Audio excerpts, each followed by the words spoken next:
All right, hello everyone. Let's hack and go. Hey everybody, and welcome. I'm Sunnyface, and today I'm joined by, let's see, this way?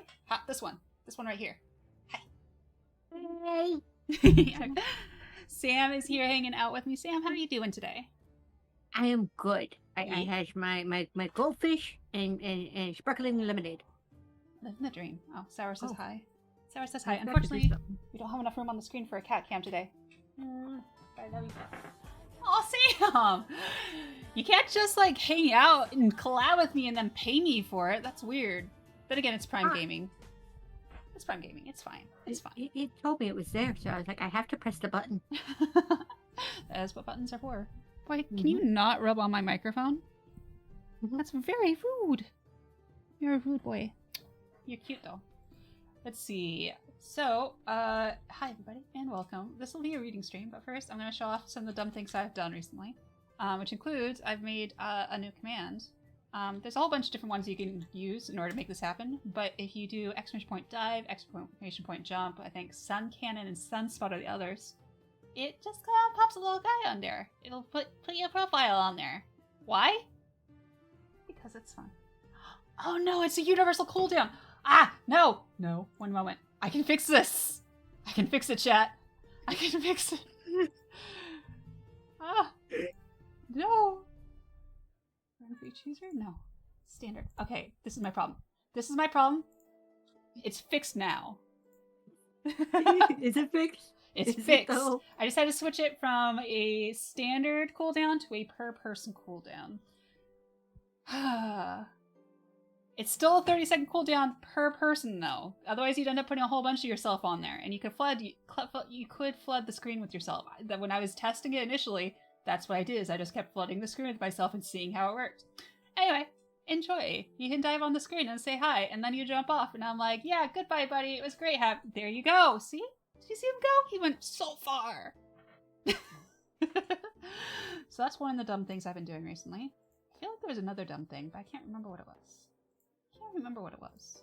It probably wasn't that important. Oh, blurps are on. That's the other thing. I forgot. The blurps are on. Feel free to blurp. Do we want them on? I have determined I will allow blurps to be on today. Actually, okay. wait. In fact, for today.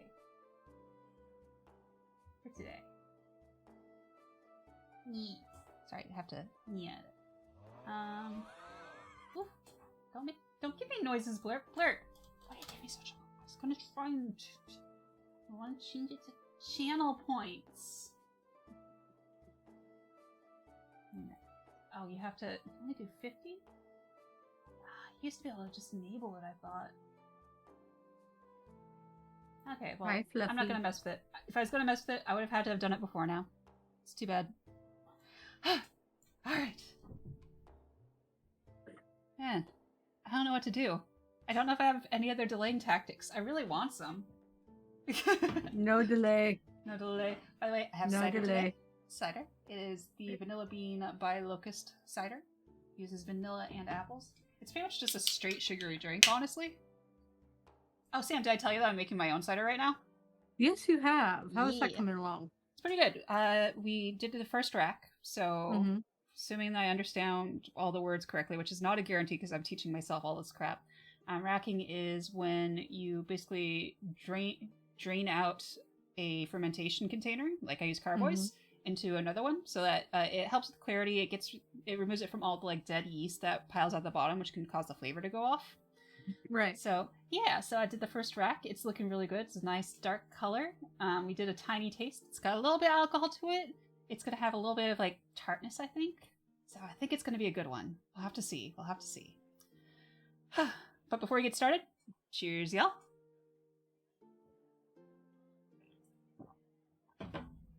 Okay. I think that's all I can do. There's no more delaying tactics, and you've got to start reading. All right. Am I going to try and attempt... Yeah, I am going to try and attempt freaking accents. I know I am. I just also know it's going to be horrific. All right, 1 second. Okay. All right. So, one and all, welcome. We are going to begin our reading stream now. We're going to be reading my fantasy adventure web novel, The Wayward Witch Chronicles, which, if you haven't gotten to check it out for yourself, ! Web novel. I should probably pin that message or something. I got you. Oh, you're the best. There we go. There's a link there. So, especially if you also, if you like to read along, I've got it on the screen, of course, or you can go and you can read at your own pace. I will say, actually, you can't read along because the first 10 chapters have been recently rewritten, and that is not reflected on the website yet. But after that, if we somehow get past chapter 10, you can read along there. Otherwise, you're stuck on the screen. All right. This is the unabridged version. Yes, this is an unabridged version for sure. It's got... honestly, the differences are mostly... there's like a few POV changes, a few things that were taken out here, and a few things that were added in here, but it's still basically the same story. I didn't make any drastic changes in these first chapters, but feedback, as long as it's given lovingly, is welcome if anyone has them. But feel no pressure. You can just hang out and chat and relax. All right. That really is the rest of the delaying I can do. Without further ado, here we go. Part 1. Welcome to the show. Prologue. In adventuring, there was one cardinal rule. Never split the party. But surely exceptions can be made? The witch Norui hoped so. She studied the ankle-deep snow outside of the window of the log cabin.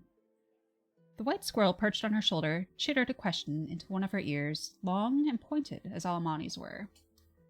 "Are you sure you want to do this, bird?" She knew the meaning of his unintelligible squirrel speak the same way she knew her own thoughts. After all, years ago, Norui had fed him a tiny piece of her soul. A witch was nothing without their familiar. "I think so, Liam," Norui murmured. But how to announce it to the others? After fighting tooth and nail to survive an ambush the night before, their small party of 5 had barely rested long enough to warm up from the frozen morning walk to the cabin. She hated to stir up conflict when everyone was so weary. But, with lives on the line, Norui couldn't delay. Pushing strands of her lilac hair back from her eyes, she squared her shoulders and turned to the rest of the group. "Right then," she said cheerfully. "I'll go on ahead and meet you all at South Point." "Not a chance!" Agitated, Hanjo Volpez stood from the dining table, where he had been fussing over faint scratches in his sword. He kept his hand on the blade as he rose. Not out of aggression, only habit. A spirit sword like him rarely separated from their weapon, or the contracted spirit that inhabited it. Norui had expected Hanjo to be the one to object. Suppressing a sigh, she turned to him. With his barbed tail and the wicked spikes of horns jutting from his dark hair, Norui faltered in the face of just how intimidating Hanjo could be. She'd seen him get excited, agitated, and impassioned before, but he had never directed his anger her way. She had an inkling now of why so many Mani shunned their mixed-blood descendants that inherited the burning blood, as Hanjo had. "It's still just Mr. Hanjo, though." Norui picked her chin up higher as she steeled her nerves. "I've thought it through, and it's the best way. We need to get warning back to the Order as fast as possible. If I go by myself, I can make it there in 3 days." Lashing his tail, Hanjo said, "We barely got through that last fight in one piece. We're not splitting up." The only thing keeping his voice low was the fact that his older sister was resting in her bedroom upstairs, recovering after her harrowing experience being held prisoner by the ambushers. "When we go together and we take the sleds. If the weather's good, it won't be more than a week." "That's too slow," Norui insisted. "If there's really a spy in the Order, that ambush was only the beginning. People could get hurt." To Norui, that should have been the end of it. But Hanjo's thorny scowl persisted. She met it with a raised brow. The silence between them was thick as ocean fog. But, despite the heavy thudding in her chest, Norui held her head high and firm. When Norui didn't budge, Hanjo clenched his jaw, then turned to the others. Well, he demanded, staring down each in turn. Zilla Citron watched, bemused and content. She always loved to say that she would rather live in the here and now than squabble over the what-ifs and what-shoulds.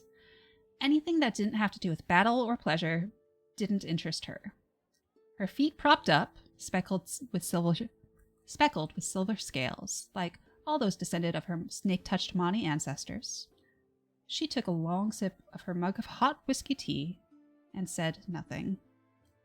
The draconic redling, Sunji, feigned sleep by the fire, his small, red-scaled body curled up dog-like on a bed of his own cloak. Barely out of his boyhood years and timid among his more seasoned companions, their scout did what he did best. Spotted the conflict and avoided it. Getting desperate, Hanjo's head turned to Pip, Pip, Pop, Pip.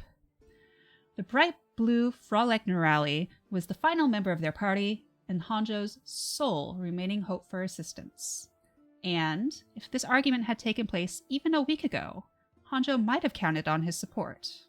But things had changed between them. Leaning against the wall by the brick fireplace now, Pip couldn't look at Hanjo without rolling his eyes with contempt. Scoffing as he gave up the effort, Hanjo puffed himself up and declared, "You can't go alone. That's final." Also, hi, Tam. Norui turned to face him straight on, her stubborn pale gold eyes lighting up. She strove to speak gently for the sake of Hanjo's feelings, but allowed no bend in her words. "Mr. Hanjo, you do not get to make my decisions for me." Hanjo bristled. "Well, someone has to make the right call." "Oh?" The gentleness boiled away from the witch's voice. "And that's you, then. That's funny. I don't recall us ever choosing you to be our leader. All of us joined the order at the same time, didn't we? You have no authority over me." Hanjo's eyes sparked. "You can't just make a decision for the rest of us. We need to stick together, our healer included." "I most certainly can, if it's the right thing to do," Norui asserted. She tried to keep her face passive and cool, but she heard her voice sharpening its edge over her flaring temper. "But—" Hanjo reached for a retort, but his hand grasped uselessly in the air. He must have realized by now his odds of persuading her were minuscule. As much as Norui welcomed his companionship and appreciated his skill in battle, if respect was a currency, he'd frittered away every coin in his pouch. How did he think he looked through her eyes? Hanjo, who had attacked Sunji when they first met, mistaking him for a hostile, when all the young redling had done was spy on strangers entering the lands of his clan. Hanjo, who had killed a mother deer while hunting, then brought its crying babe back to Norui with smiles and jokes as if it could be a delightful new pet, as if it wouldn't break her heart to see. Hanjo, who had even just the night before, when Pip had nearly been killed in battle, played a horrible prank. He'd used an illusion to make their friend seem revived as a walking corpse. Norui had already begun shaping the manna for a pyre when Hanjo had come clean. Uncharitably, Norui labeled him impulsive, immature, awkward. Without a trace of compassion for his struggle, she watched him fumble for any more convincing argument than "because I said so." If Hanjo expected her to trust his judgment, he'd been playing his cards wrong for days. No, probably weeks. Comprehension dawning, Hanjo gave up words, slumped his shoulders, and tried a pleading look instead. It didn't land. Norui turned back to the sunlight outside the window again. Slipping on her usual cheery smile, Norui said, "Besides, it's not as if I'm ever really alone. Leem will look after me." Her familiar, chittered reassurances. Decision made, the witch fiddled with the bag at her side. "I'll head out now, while there's still the whole afternoon to cover ground. Now, since I'll be gone, let me leave a few healing tonics, in case you should run into anything." She drew out bottles of bright golden potions that she'd brewed, one after another.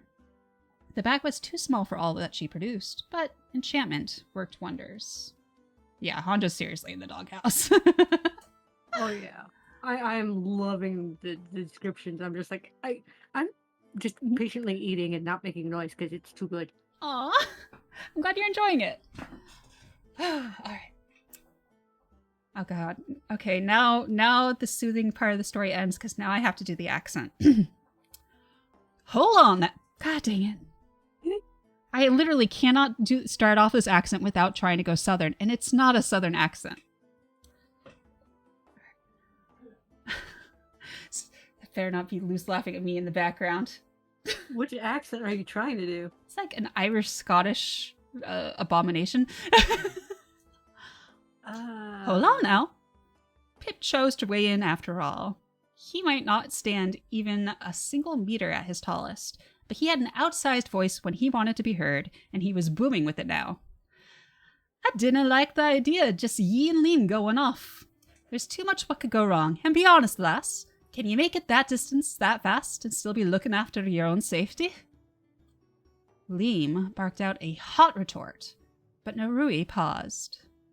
If she didn't have her spell work to mend her hurts and ease her fatigue, she didn't know if she could cover such an extreme distance so quickly. And if she used all her mana to heal herself, she wouldn't have much left if she came across a dangerous situation on the way. But, while she'd never come forward about it, Narui had other reasons she wanted to split off for this leg of the journey. Reasons far more compelling to her than good sense, and ones she didn't want to make known. For their own safety, she told herself. So, Narui forced down her doubts and made her best attempt at an unworried nod. We'll make it work. Pip overrode her faked confidence with a laugh. Nary a need, lass. I'll just come with ye. He pointed one webbed finger to the leather bag at her waist.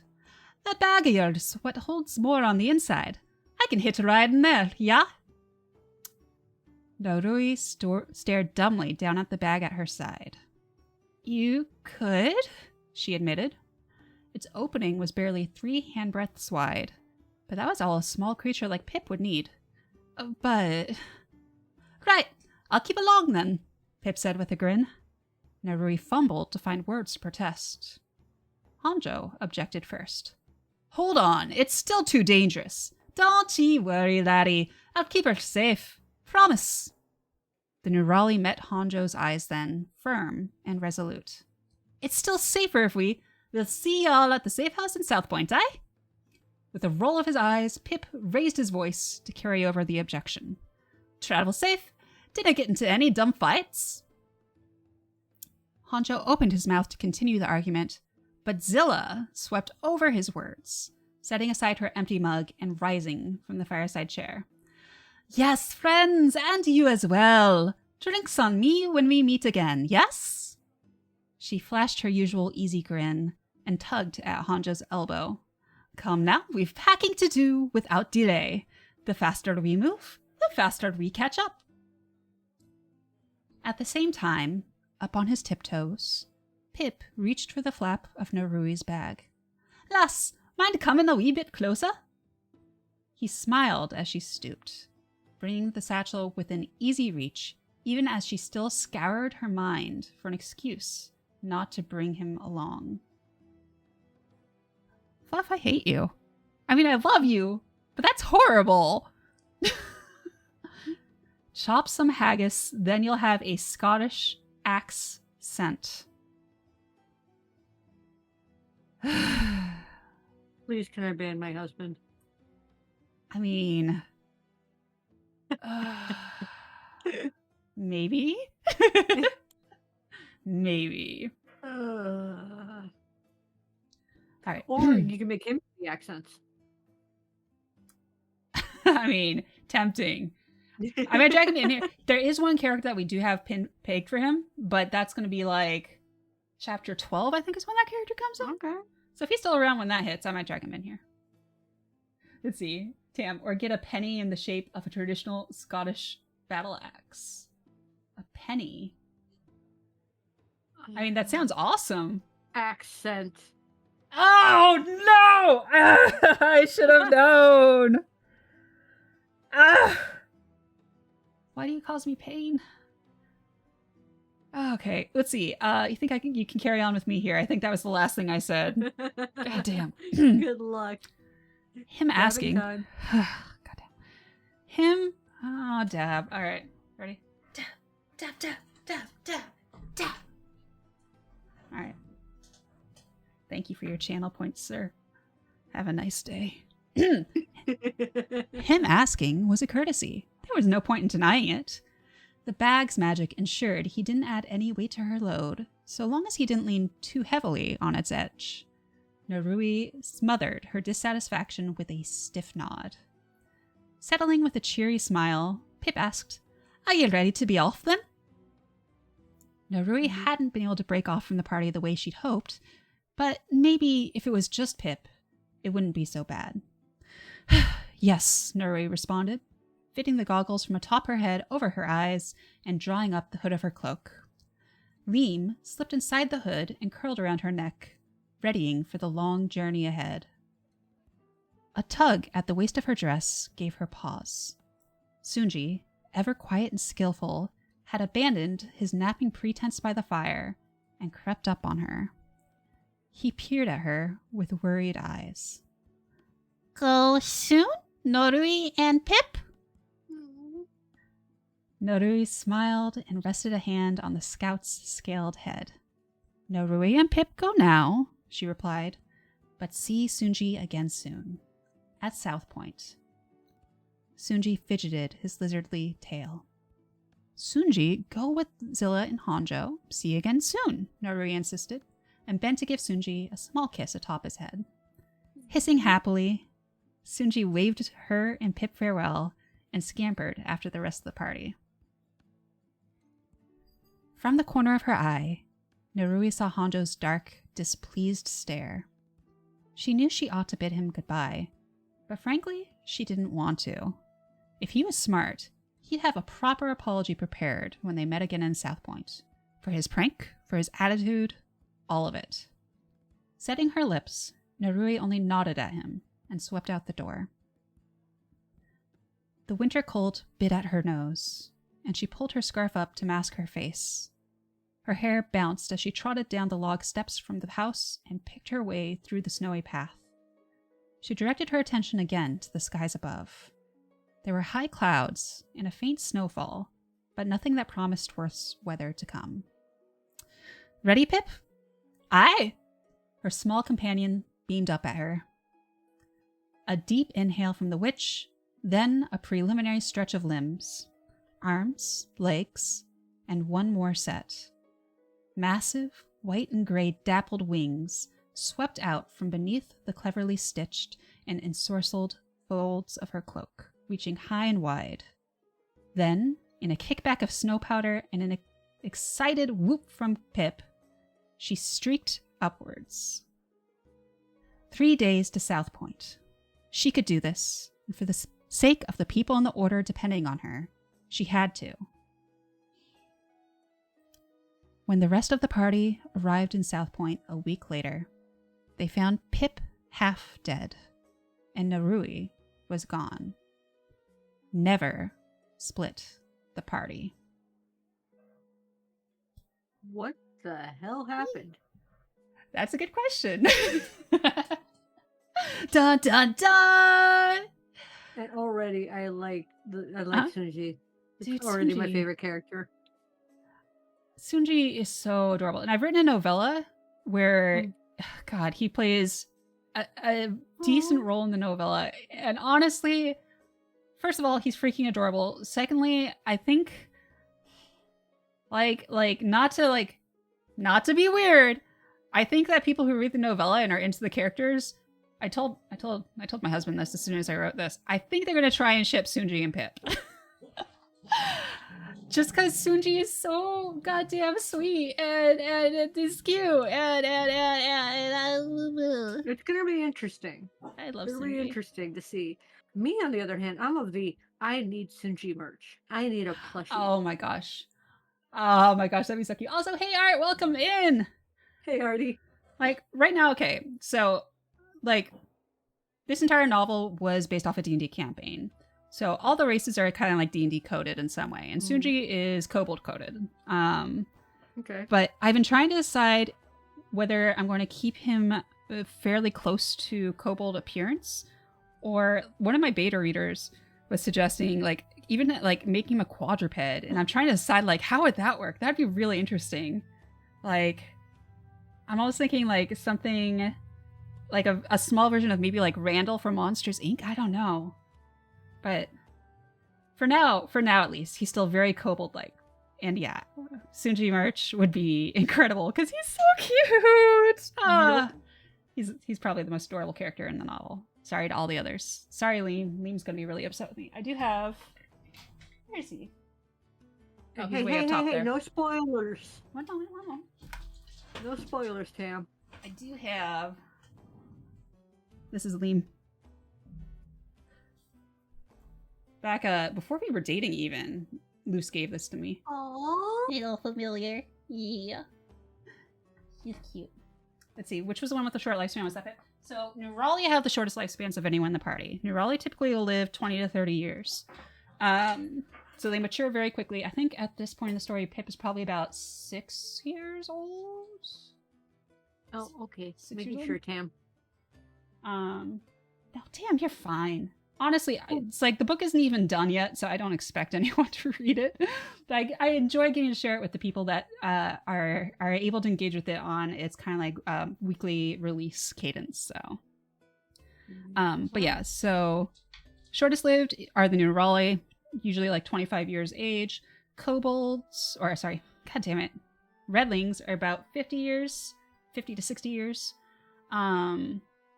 Glamori, so Honjo and Zilla are both Glamori, and so those are mixed blood with Amani, where Amani are the elf-coded race. And so they'll usually live like 300 years. Oh, damn. So they're both probably like somewhere between like 40 and 50 years old at this point in the story. And then Amani are basically ageless once they hit maturity. I think Notaru was, I think she was like 66, so she's like, you know, they're all basically like very young adults still. Yep, Pip is a Neurali, that's correct. So yeah. Hey, Fluff is home. Aw, say hi. Why? All right, let's go on to chapter 1. Prologue is done. So this is... whew.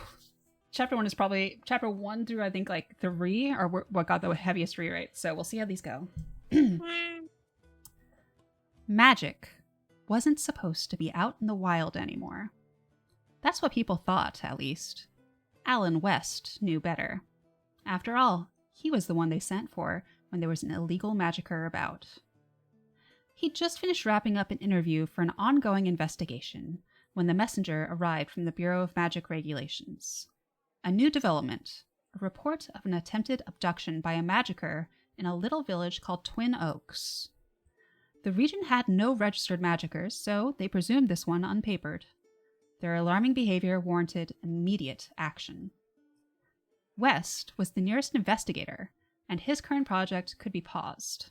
So they loaded him up with a written report, gave him a night to review it, and sent him on a 2-day hike, following a dusty trail used more by deer than travelers. He walked through the cloudless day, slept under the summer stars, then packed up and journeyed onwards. Shortly before noon, he passed a grove with the 2 impressive oaks that grew so close together, their branches tangled and entwined. The trail widened into a proper path, and the forest soon gave way to broad fields, grazing sheep, and mounded rows of leafy grains. The workers among the fields stopped their labor to study the traveler. At times like this, folks had to choose: keep food on the table or stay home to protect their families. These were the ones who took the risk, and the burden they carried put them on edge.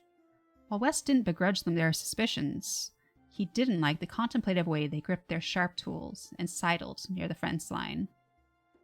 West acknowledged them with a friendly, unassuming grin, It helped that with his red curls, freckled cheeks, and broad shoulders, most would think him more likely to spend his days digging up weeds and hauling sacks of manure than conjuring up curses in the deep, dark woods. His youthful face and exuberant smile looked like he'd never had a day of worry in his life. When he waved, the farmhands relaxed and let him pass. Bundles of acacia twigs and basil fluttered on fence posts as West came within sight of the village proper. Glassy quartz lumps glinted at the threshold of each thatch-roofed home. Bits of copper, polished to a reflective shine, hung at latched shutters. All the usual small bits of superstition to ward off the curses imagined in the dark. At the edge of town, a brown-capped youth hauling hay bales outside the stable dropped his work with a yelp. Slowing, Wes cocked his head at him. The youth stammered. Are you that, the investigator? Good morning, Wes smiled. Hi, lad. That I am. Sounds like I'm expected then, am I? Yep, the youth said, voice cracking as he forced a smile back. I'll just go and let folks know, right? Aight, that'd be right helpful. West was talking to the dust. The youth ran ahead down the dirt thoroughfare, leaving hay in the road and the investigator hiding a chuckle. He hadn't even had enough time to ask where he could find the village head to discuss his business. Nay matter, I'll find him soon enough either way. At the end of the main road, West found the heart of the village. A 2-storied log building with a bright red sign reading, The Poppy Pub. Oh god, I've written this word. Do I know how to pronounce it? Eponymus? Eponymous. The meaning is for a word that has been the word that gives a word to something. Okay. Eponymous. Eponymous people. All right. Eponymous scarlet blooms bobbed their heads in green patches around the pub. In different circumstances, Wes could imagine this a cheerful place, filled with the raucous laughter of lifelong friends whiling away the long summer days. Approaching it now, though, all he heard was the low mumble of anxiety beyond its doors. Well, let's get on in there and see what's to be seen. Uh-oh, 1 second. No, this is...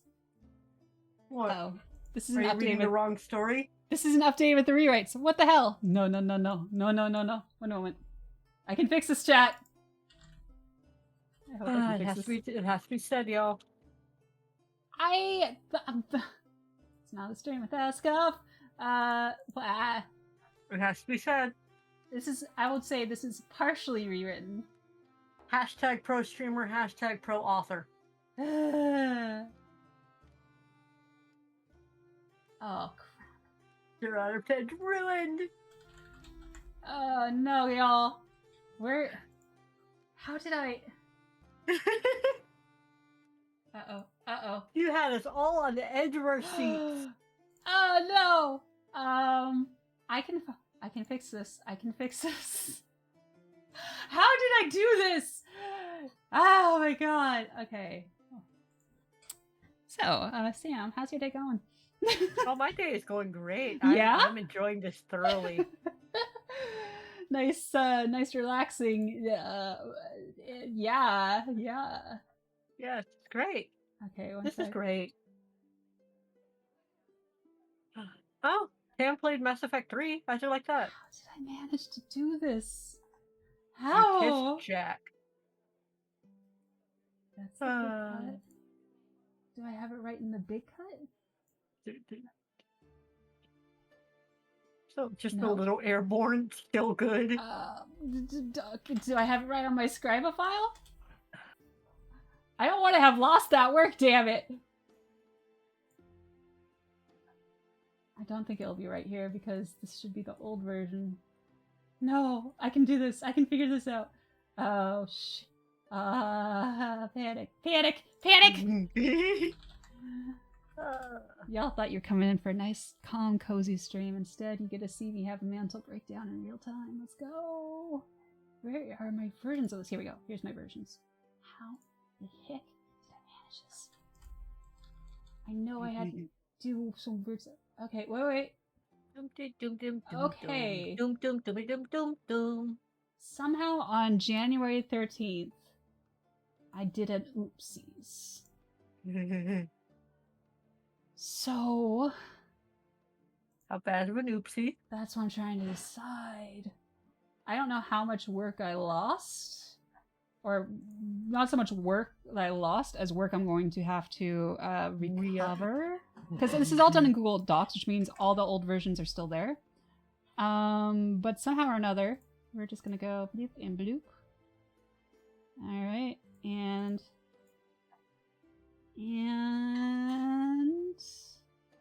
Yep. See that green part? That's one of the new parts that should have been there the whole time. Alright, cool. Remove the highlight. Alright, we got this figured out. Thank you all for your patience. We're good. Wait, you kissed Jack? Nice, Tam. Right, Good Tam, times. right. Good times. Cheers to that. No, entire character is different. It's a totally different subject now.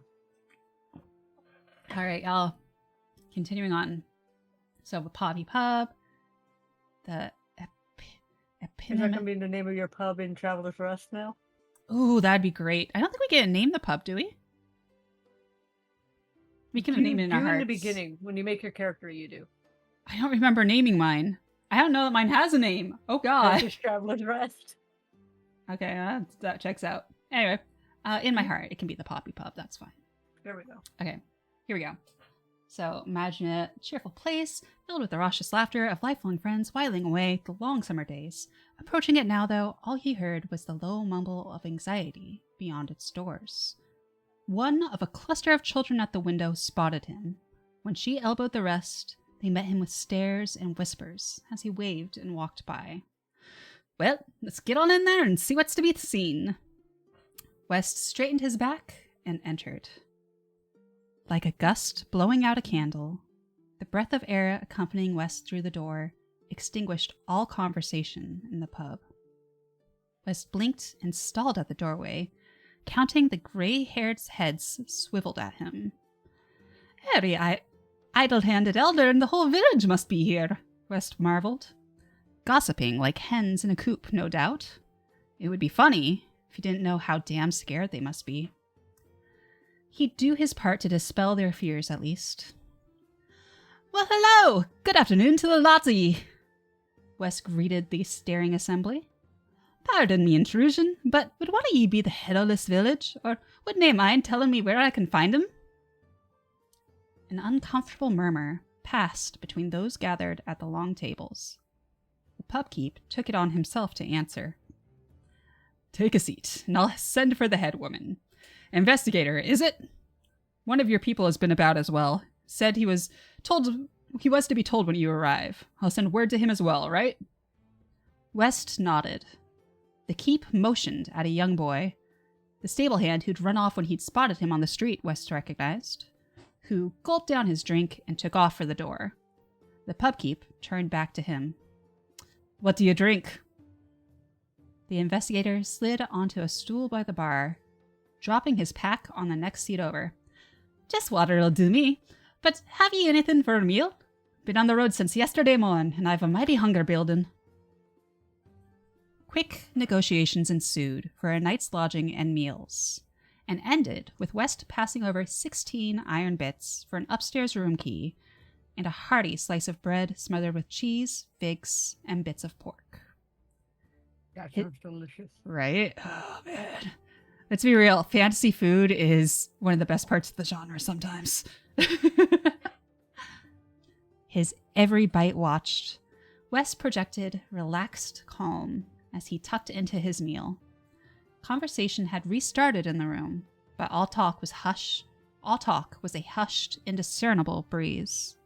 He could feel the questions piling up in the stares around him, but no matter how friendly he tried to seem, none of the gathered elders worked up enough nerve to approach him. He chatted with the pubkeep instead, inquiring how the summer business had been, whether there was any good fishing in the area this time of year. The pubkeep answered only tersely, but indulged West until he'd finished the last bites. Oh my gosh, a cookbook by the novel. One that watched the freaking cookbook? Really, people? That could actually be really fun. That could be a nice little like stream series, cooking from the novel. I like it. I like it. We need to do this. Hot whiskey tea. Hot whiskey tea. I know there's a stew later on. Mm-hmm. Like food is a big big part of anyone's life. Why would you neglect it in writing, you know? Mm-hmm.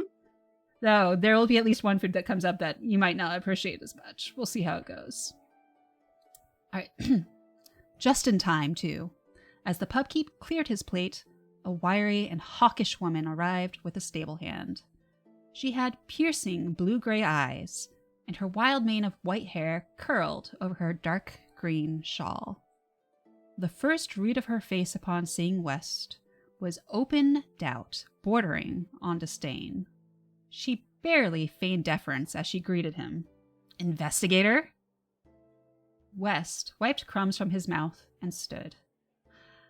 That I am. The name's Alan West." He offered a handshake, which the woman accepted. "Deanna Baker," the woman said. "Head woman Baker, then. Appreciate you coming out here to speak with me. I imagine you've an inkling already why I'm here." "You're looking for the witch on the road," said Deanna. "Aye, but afore we get to talking, I'd like to ask you a favour. It's me understanding that there was a witness. I'd like to speak with him. Could you send for him?" "Your people already spoke with him," Deanna said. "Twice." "Aye, I got their reports. Would you think I'm willing to speak with me, all the same?" Deanna sighed. Turning, she pushed open the door of the pub and poked her head out. "Tom Wick! Come in here, boy!" A boy of perhaps 12 entered hesitantly. He wiped nervous hands on his filthy trousers. "What can I do for you, head woman?" "The investigator wants to speak with you," the head woman answered curtly. The boy's eyes darted around the room and their many eavesdroppers, and his throat bobbed with a hard swallow. I'd appreciate that. But, let's say we take this conversation somewhere a bit more private first," West suggested.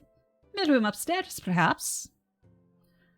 The head woman inclined her head agreeably, and relief flooded Tom's face.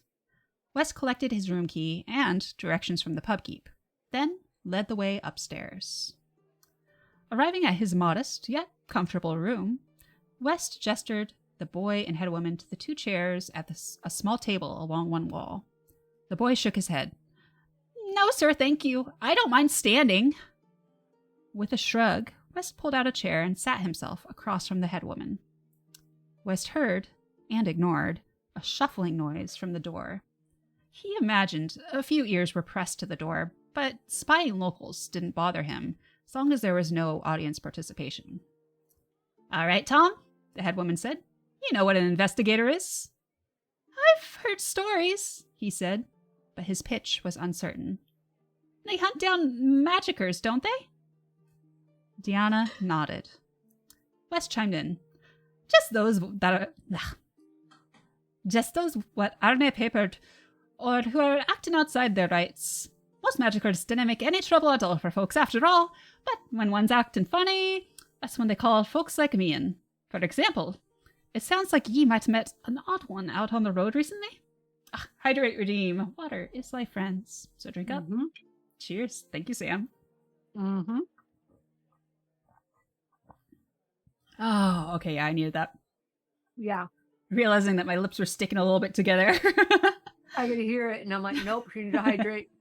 Appreciated. No problem. Taking his cue, Tom nodded. "Yes, sir. I was out by the old wood roads. See, it's my brother's birthday soon, and I've been trying to save up 3 griffs to get him some new boots, so I put some snares out to try and—" "Tom," Deanna warned. "The investigator doesn't care about that. Tell him what you saw." The boy blushed as he glanced at West. Right. Sorry." West shrugged his shoulders, unbothered, and signaled for him to continue. "So, anyway, out by the old woods road, I'm walking back home when I saw a lady. I'd never seen anyone so pretty, like right out of a court painting. And her voice, like a reed flute. West suppressed a smile at the dreamy note in the youth's voice. Sounds like a rare meeting, for certain. Is that all there was to it? Tom shook his head. She asked me if I could help her. I started over to see what was the matter, but then I saw her face and it wasn't right. It was like somebody had cobbled together with, I don't know, with cheese wax. Lad missed his calling as a bard with poetry as that. West encouraged Tom onward with a nod. So I stopped, and she shrieked at me like a cat, and I spooked and ran, and... The boy stopped himself, and West tilted his head. Is that it, lad? West asked. Well... The farm boy rubbed his thumb over his cheek. Uncle told me not to say nothing fanciful. Said if I came in here telling daft stories, I'd be in trouble. The head woman pressed her lips together. Go on, boy. Tell it full and true. Tom hesitated, but continued. See, after that, when I ran, I looked over my shoulder. Her body was all in flames, like it was sort of shrinking and folding in on itself, like when you smash dough. He fixed solemn eyes on the investigator. That's how I knew for sure she'd been a witch. I didn't look back again, not until I was home and the door latched behind me. Right strange. West leaned back and thought. Was there anything else? Tom fidgeted. Well, me and my uncle went back in the morning. There were scorch marks on the road. Uncle said I must have set a fire to make it look like my story was true, but I swear I didn't. Aye, lad, I believe ye, West said. Tom's chin picked up, and his eyes flashed gratitude. How many times did folks accuse ye of lying before even one stopped to listen? Thank ye for coming and telling your piece, Tom. It's been right helpful. Now, you said it was your brother's birthday soon, aye? For the pack at his feet, he drew 5 copper coins. 5 grifts for those boots ye wanted for him, was it? Tom's eyes bugged. 3, sir. Nay, lad, you definitely said 5, West insisted, pressing the coins into the boy's hand. But if there'd happened to be an extra coin or 2, then you need maybe keep it to yourself so nobody tries telling you what should be done with them, aye? With a gulp, Tom nodded and tucked the coins into his pants pocket. The head woman sighed. Manners, boy. Thank you, Tom yelped and bowed his head twice to the investigator. With a snort, Deanna shooed him off with a wave. Tom walked to the door in a daze, then turned and ducked his head again. West grinned and watched the boy hurry through the door, nearly tripping over a few loitering pub-goers on his way out. Good lad, that. Sensible. Too many young idiots out there lacked the sense to run, and West far preferred collecting interviews to collecting bodies. Now, he just had to make sure that whoever was trying to lure young folk off into the woods didn't get another chance at it. That's chapter 1. And we've got an ad break in about 5 minutes. I don't suspect we're going to be able to get through chapter 2 within 5 minutes. So it's a good time to just sit back and chill and, jump onto the screen if you want. It's getting good. I'm glad you're liking it.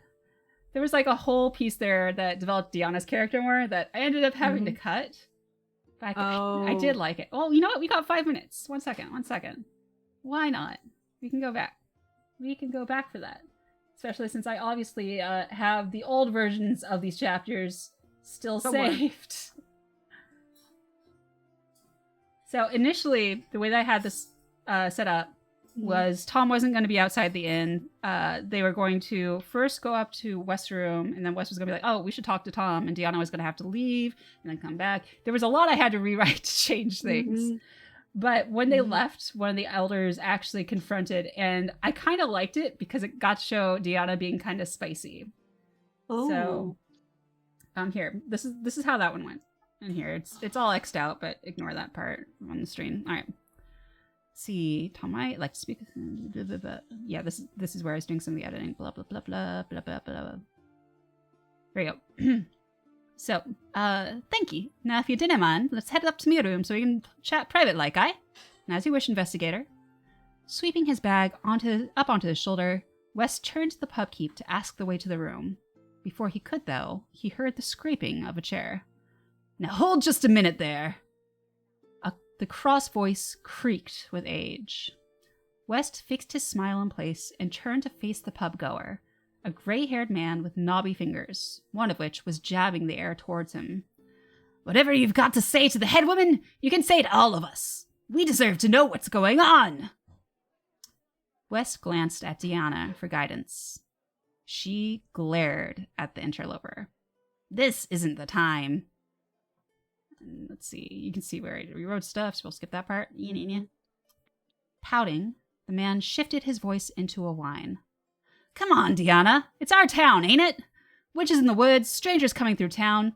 Folks have families to think of. West considered chiming in to say that he didn't mind, but recognizing the signs of a woman who had used up the last of her patience years ago, decided to keep quiet. And I've the whole town to think of, Deanna snapped.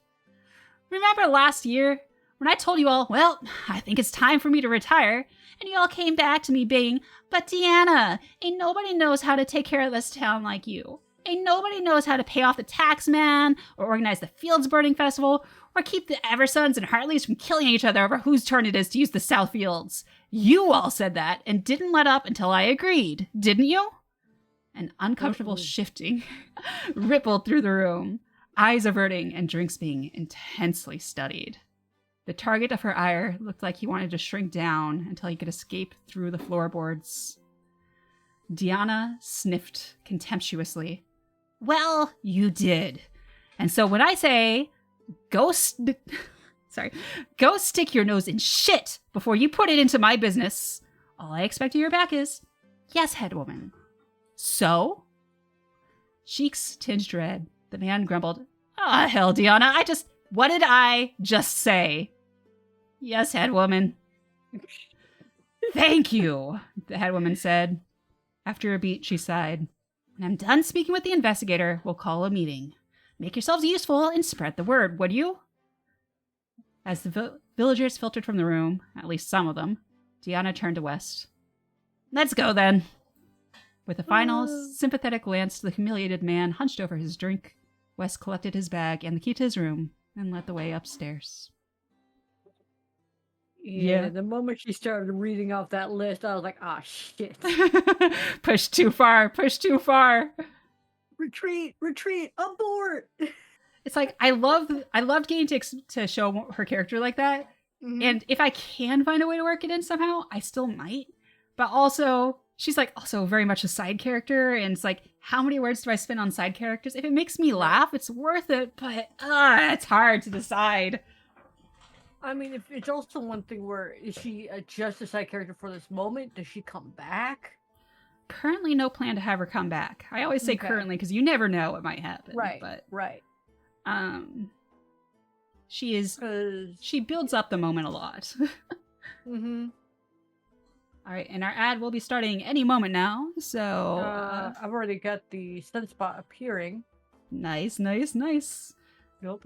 Yeah, I never know exactly how the timing with the ads works. It's like I get alerts through my Steam chat thing, but it never seems like it goes off exactly how and when I expect it to. So what about your creator dashboard? I mean, I don't usually have that open. I have my OBS open instead. And OBS gives me a certain level of warning, and it'll tell me when it actually goes live, but the countdown doesn't seem accurate. Yeah, the creator dashboard tells you exactly when and when it ends. Yeah. It's like right now I'm looking at the creator dashboard and there's nothing showing me that there's an ad going on. There you go. Ad time. There it is. Yep. But it's like the countdown ends before it actually kicks in, if that makes sense. Yeah. It's annoying. I want precision, dang it. Right? Especially as a streamer and you're trying to calculate when you're supposed to take that break. Yep. Yeah. Yeah. Especially with how long the ads have to be. Like, doing 3 minutes ads in order to disable pre-rolls, it sucks. I gave up. I gave up because I was taking a break every so often. I'm like, no, this is stupid. Yeah. This is pointless. You know? It's like, I know it's good because I know I need something to force me to take breaks more often. Mm-hmm. But they happen so often, especially if you're doing a long stream. It's like, yeah. It's one of the reasons why I really do like being able to stream on non-affiliate account with Garaka. I don't know.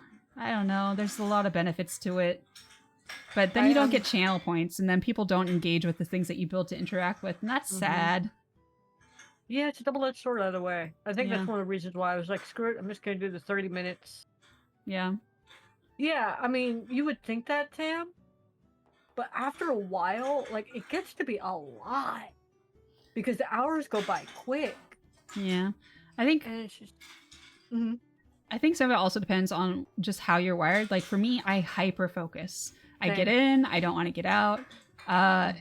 So interruptions really bother me sometimes, you know? Yeah, for me, being forced to take that break, I'm like, but I don't want to take a break. I'm at a good moment. I want to keep going. But half my chat's not going to see it. Yep. You know? Yes, welcome, if you're not having an ad, to our streamer talk. Streaming and bitching doesn't quite work the same way as stitching and bitching, too bad. Right. I mean, yeah. But, you know, it's what it is. And just trying to find that the balance. Yeah. The balance is annoying. Yeah. Just like, it really limits sometimes what kind of games you can play, too. Because it's like, it's one thing if you're like doing a reading stream or just chatting, or if you're playing a game that can pause. But if you're doing like something competitive... Oh my god, those ads. I don't think I'd be able to turn off pre-roll ads if I was doing something like that. Fortnite, Marvel Rivals, hell, even 7 days. Yeah. Yeah, when you're playing on the server. Yeah.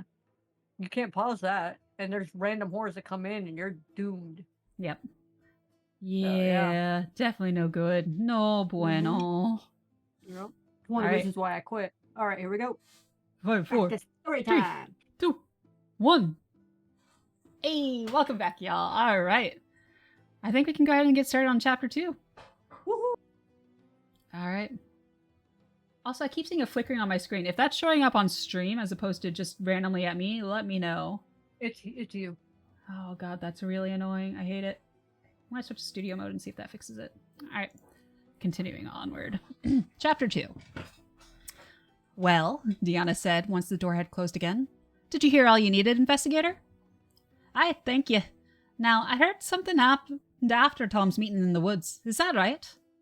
That's right. Tom came shouting around about his witch. I bet you can imagine how that went. Deanna snorted, straightening her shawl. Nobody got worried about it until 2 weeks ago, when Juniper found that contraption out by the creek. I see, Wes said, suppressing a grimace. That explains why the report only just came in. Okay, one moment. Because this is going to be the sucky part. This part doesn't feel caught up. Yeah. Did you do it again? I'm not certain. I am not certain anymore, because I swear I've rewritten from here.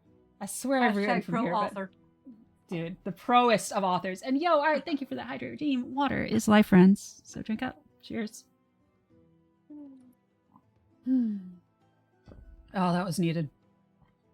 Actually, 1 second. That's some good hydrate. Oh, thank you, Art.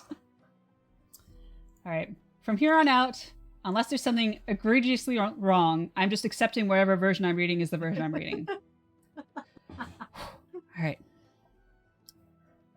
Alright, so, well, did you hear all you needed, investigator? Yeah, thank you. Something happened.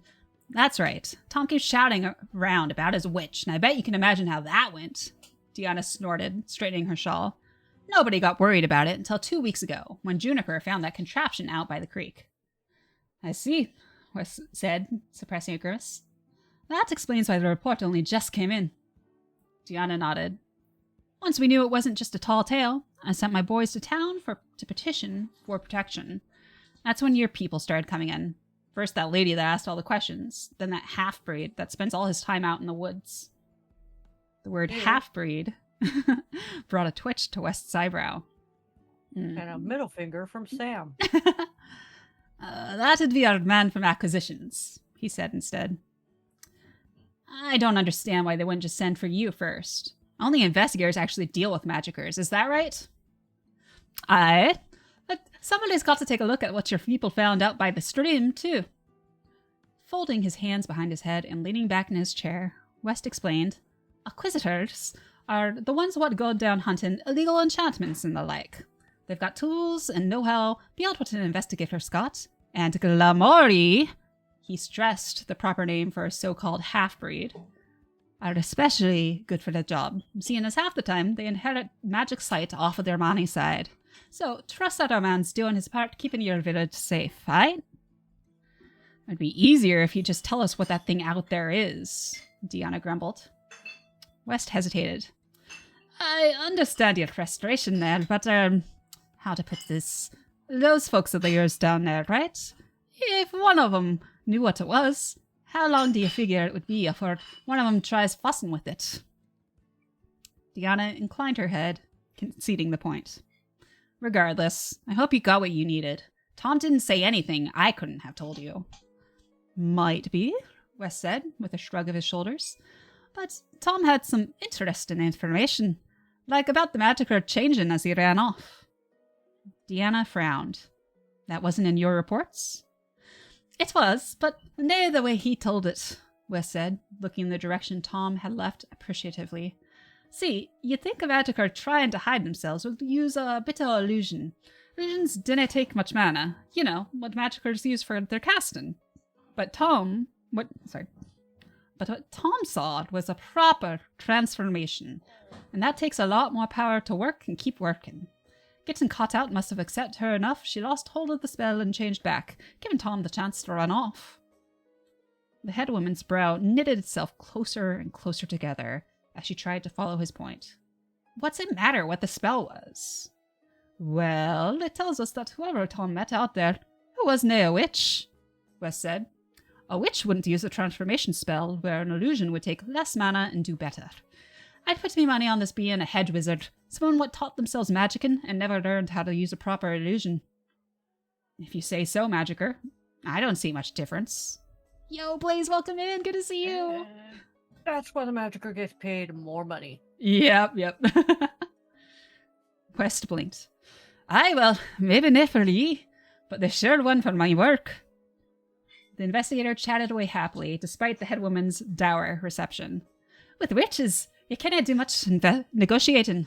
It's right rare to find a witch what'll listen to any law they didn't make for themselves. Hedge wizards, though, they're usually more driven by curiosity. Worlds easier to work with. If the head woman understood the distinction, she didn't show it. If anything, the sharp lines of her face pressed more tightly now. Unperturbed, West shifted forward in his seat.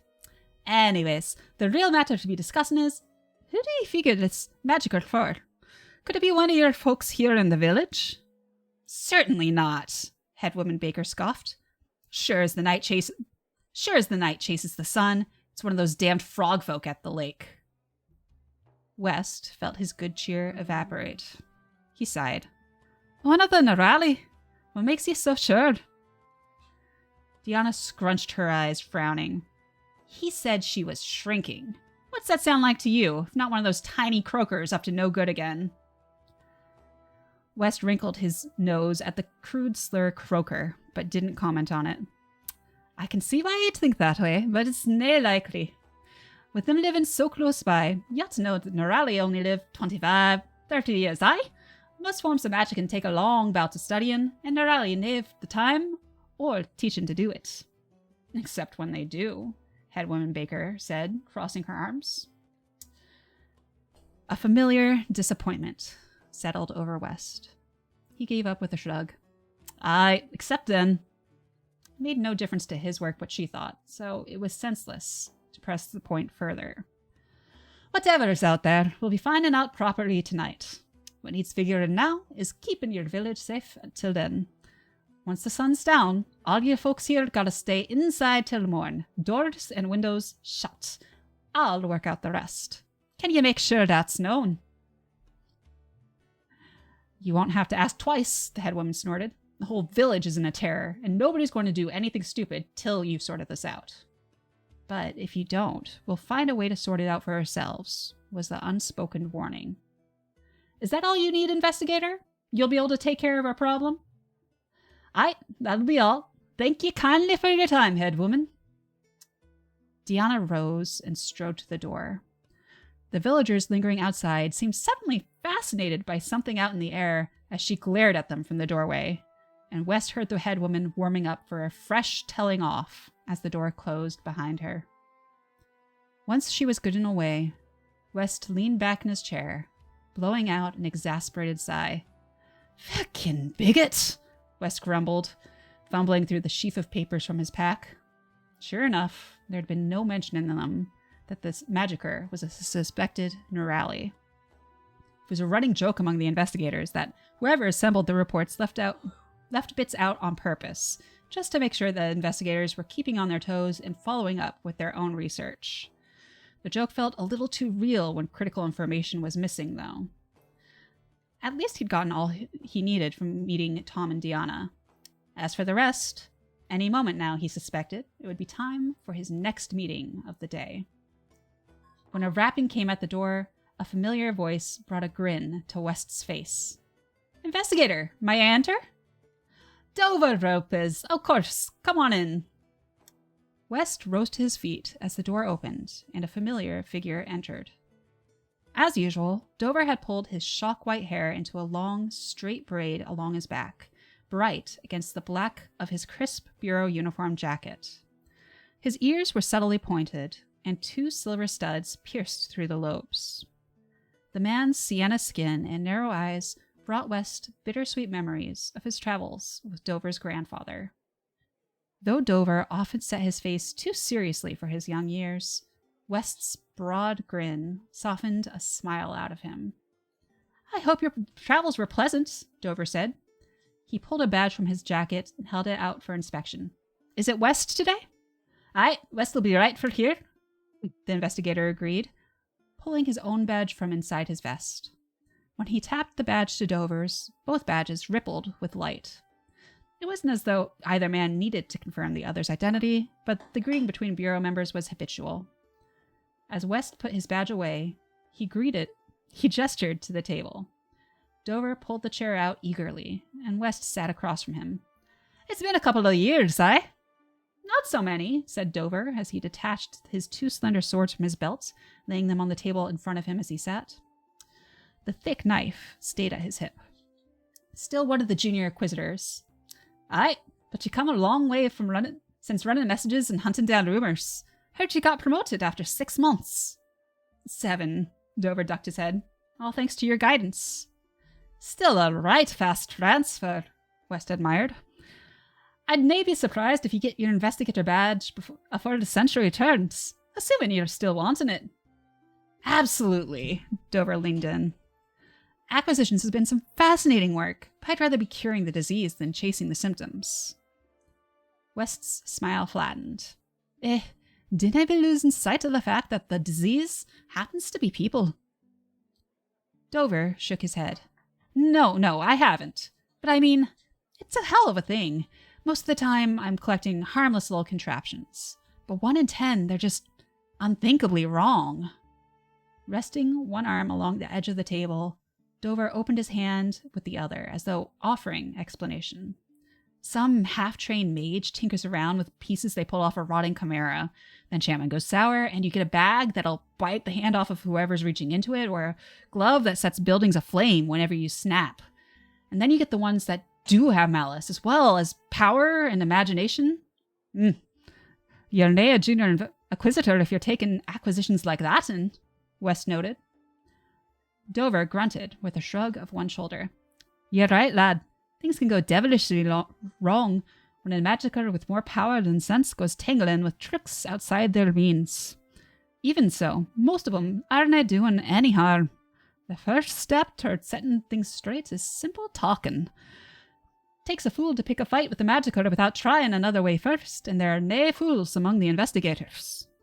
I get it. I do, Dover insisted at West's firm stare. But I'd still rather be doing the talking than cleaning up the mess after. Aye, well, this'll be an interesting one for you, seeing as you're here a wee bit early for the cleanup. A smile slipped through Dover's attempt at a neutral face. Well, it happens our departments have some overlapping interests here. It doesn't make sense for me to sit around when we're investigating the same thing, does it? I'd be well in me rights telling you to do just that, West mused. But truth to tell, I'm thinking this'll be a good chance for ye. Just so long as ye swear to do naught without me say so, aye? Dover nodded.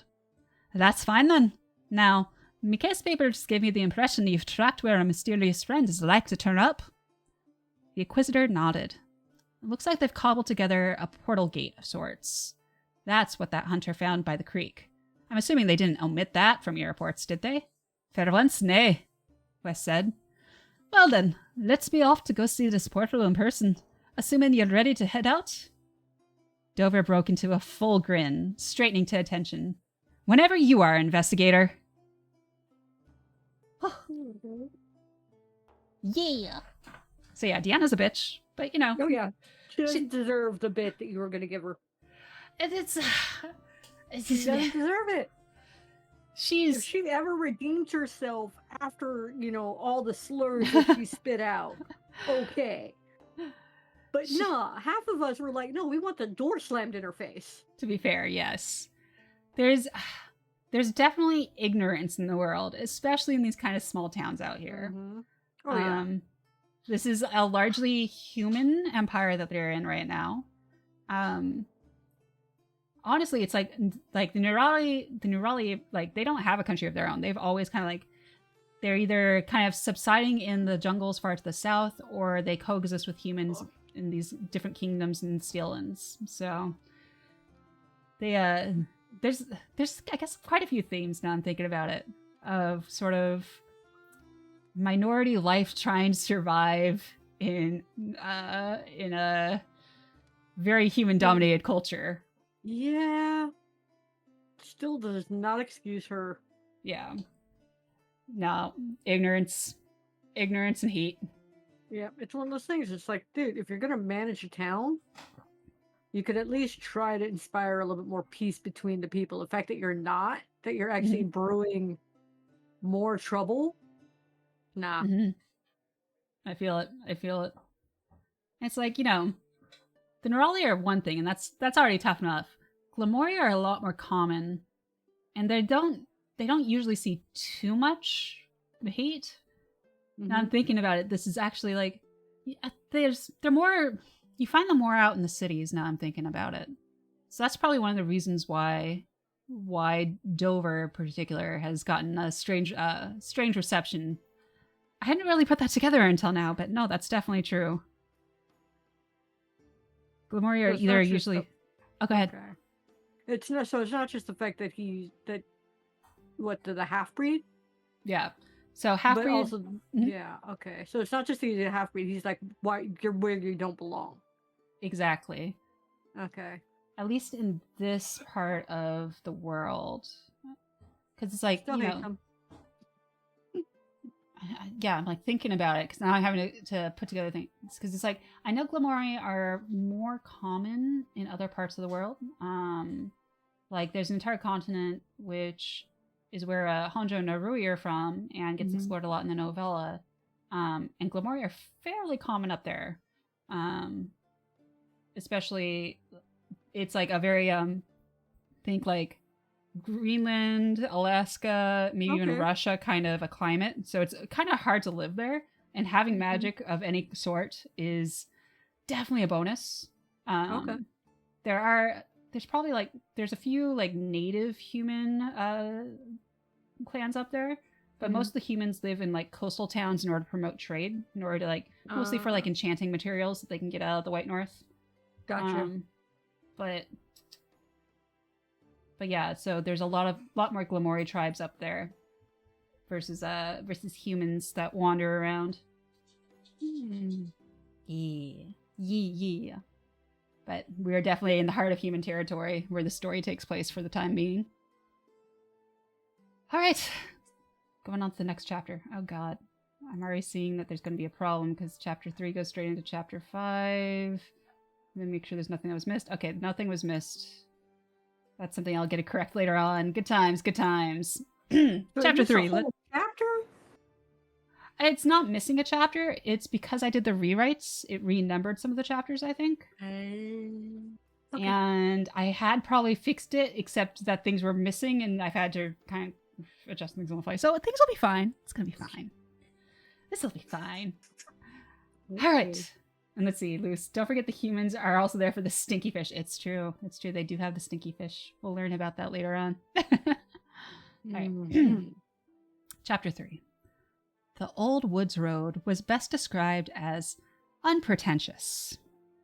A few wooden railings adorned it at the start, but when they disappeared, it gave up the illusion of being anything but a bit of trodden dirt through the hayfields. It cut its way along the straight line of trees, marking the extent of the villagers' woodcutting ambitions. Yo, welcome in, Morgana, Alice Graves. Thank you so much for the follow. It cut its way along the straight line of trees, marking the extent of the village's woodcutting ambitions. The trees here were tall, skinny alders, with white bark and emerald leaves. Despite the dry summer, the air smelled of thick and healthy greens as they followed the pathway into the forest. Bolstered by the pleasant walk, West found himself recalling fond memories, but bothersome subjects. So, Dover, any word out to that grandfather of yours? With an offhanded wave, Dover shook his head. Not a letter since I wrote him about my promotion. Between my losing that old sword of his and signing on with the Bureau, I imagine he's written me off. Sorry to hear it, lad. 'Twas me hope Honjo would put his own feelings on the Bureau aside, at least for family, Wes sympathized. Yeah, well, it's not as though he and I ever got on well in the first place. I suspect you two are much more chummy than he and I ever were, and no offense, but he hates you ever since you took your oath. Well, truth to tell, a falling out happened afore me joining the Bureau. Dover didn't pry, and West was grateful not to delve into a sore subject. But him cutting off contact is nae what I'd have wanted for ye. That, Honjo? Maybe. No skin off my nose, Dover said. With a brighter nose, he added, I do hear from my sister from time to time, so I know all's well. Glad I am to hear that, lad, Wes said, his leather-wrapped feet snapping a twig. How is Laurel doing, then? Her training's coming along. She's been doing some experiments outside of Grandfather's tutelage, trying out some of her own ideas on using different spirits for different types of spells. Dover's eyes flicked up wistfully to the summer clouds. I wish she'd consider coming to the Steel Ends. If she got registered and went to university, she'd get to learn so much more. But I don't think she could ever bring herself to leave Grandfather. And since Grandfather would never agree to register, there's no bringing him along. Dinna worry, lad. So far as I know, your grandfather's just about the best spirit sort out there. Your sister's nae losing out. I expect not, Dover agreed, brightening. West hadn't the chance to meet Dover's sister. Not even 1 year older, but Dover insisted, much more talented in everything that mattered to their grandfather. But there was no mistaking Dover's familial affection for his sibling, and what pleased him made West smile as well. Anyway, ready for a change of subject, Dover dovetailed.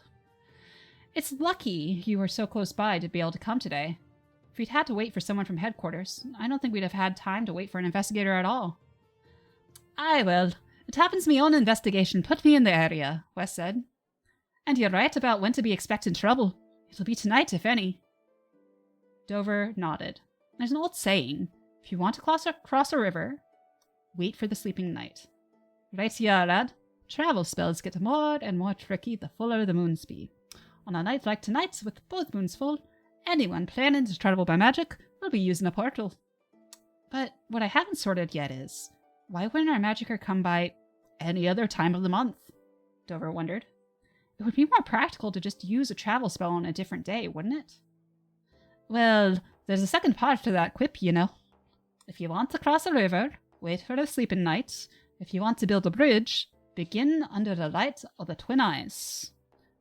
The ether is ripe with creation magic on the full moon nights, and there are all sorts of spells what you can hardly manage any other night.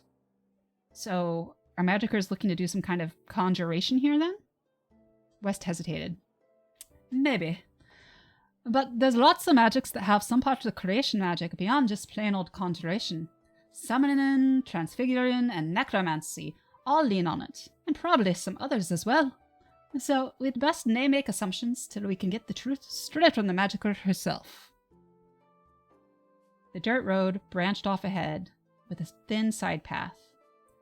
A tree marking the junction was festooned with old, worn fishing nets, and a rectangular plank with a single muddy symbol on it, a handprint with 4 long, webbed fingers. The Nurali village is over there, Dover nodded. Do you want to stop by? Nay need, lad. It didn't make sense for our magicer to be in Nurali, Wes said, walking on. You know, Nurali haven't even got their own writing for teaching with. That's why the Nurali are such big talkers, sharing it all in stories and songs and old jokes. Without that kind of learning, though, only a handful of Nurali know any kind of serious magic. But there was at least one, Dover murmured. Aye, lad, there was and is, Wes agreed somberly. And all it took was one rotten old man to dip his toes into necromancy, and humans just about stamped out every Nurali village north of the Twisted River. Even 100 years on, folks are still using filthy words like croaker, and accusing Nurali of any bad magic what comes by 'em. Thinking back to the head woman's accusations, West grimaced. Those humans back there are working themselves up to do a repeat of history if we didn't work this out. So let's make sure and do it proper. Subdued, their conversation petered out into companionable silence. As West and Dover went on, they passed a faded spot of scorch on the road. Dover gave West a knowing glance. He acknowledged the sight of Tom's fabled witch sighting. With a nod. Not much further on to the stream now, Dover said, stomping down a thorny tendril overgrowing the path and leading on. Their progress slowed as the boundary between road and forest blended together. West imagined this trail used only for the occasional foray into the woods, for forage, hunting, or maybe fishing. West thought wistfully of the last. Maybe once this was all sorted, he could take a few hours and cast out his net. Hydrate, redeem. All right, thank you so much. Y'all, water is life. So drink up. Cheers.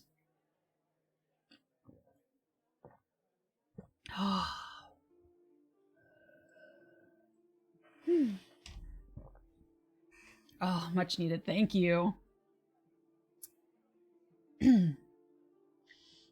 As though he'd manifested it, West heard the trickle and tumble of running water ahead. Definitely, Art. Thank you. Especially right now with talking about water. Without thinking, his pace quickened eagerly. The small brook came into sight. Too small for fishing, he noted, but the sound of running water warmed his soul all the same. It's just upstream here, Dover indicated with a sweep of his hand. It looks unused since the initial report. I last checked on it around dawn today. Let's go take a look-see then. The young brook's bank was shallow as it flowed through the brush. Following its path often meant choosing between soaking their feet or crawling through thick shrubs, but neither complained. In the afternoon heat, West appreciated the stream-cooled air. They traveled some way when something caught West's eye. Well, that cannot be natural, he remarked, jerking his chin ahead. On the brook's west bank, the greenery gave way to a strange moss. Rich green in places, but deep vermilion in others. The patches of color mingled together like bloody whorls. Dover knelt by the moss without touching it. What is it, laddie? West asked. This moss covering was here before, but it didn't have these red patches, Dover murmured. Let me have a good look at it. Grandfather taught me a little about reading ether. With a gentle inhale, The Glamori's eyes took a silver sheen, and he examined the moss. The discolored parts have soaked up some stagnant ether. The Inquisitor pinched a small thread of it between his fingers. It crumbled into a dull brown dirt. It looks like the portal probably leaks a bit of magic when it's activated. I wouldn't eat the stuff, but it's completely passive. West's face turned grim. You're saying that the portal's been activated lately? So it would seem, Dover said as he rose, the silver fading from his eyes. Shall we go take a look? As West and Dover hiked away from the brook, the curving trails of red velvet moss thickened and conjoined into a ubiquitous carpet, smothering out grasses and reducing shrubs to drooping sticks. The tall trunks of the alders here still stood strong, despite the fuzzy red coating over their roots. Looking at the bright red too long hurt, so West leveled his gaze just above eye level. There it is, Dover said, pointing to a clearing in the trees. Inspecting the contraption ahead, West cringed to the very roots of his soul. West traveled often through the great masterpieces of arcane engineering used in the large cities of the Steellands.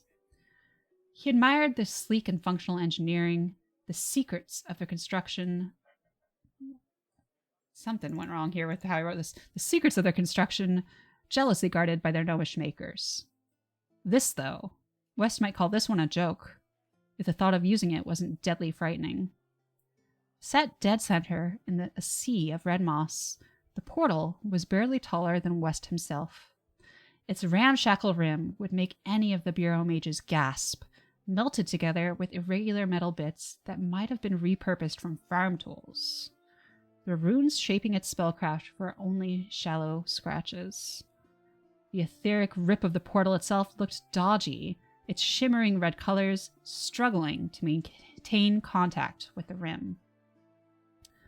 West whistled under his breath, pushing through the last branches separating him from the clearing. That's a feckin' brave hedge wizard we're dealing with. You couldn't have convinced me to go through that thing short of having me life at stake. Dover nodded. It's been woken up, but it's not been used yet. Look, no footprints in the moss. Someone's activated it from the other side. Aye, you're right at that. West puzzled over the portal. Why turn it on unless you're planning on using it right away, though? Well, it seems a bit makeshift. That's putting it generous-like, West thought. It may need time to warm up before it's ready to use, Dover suggested. While it's activated, I ought to take a look. Keep an eye out for me, would you?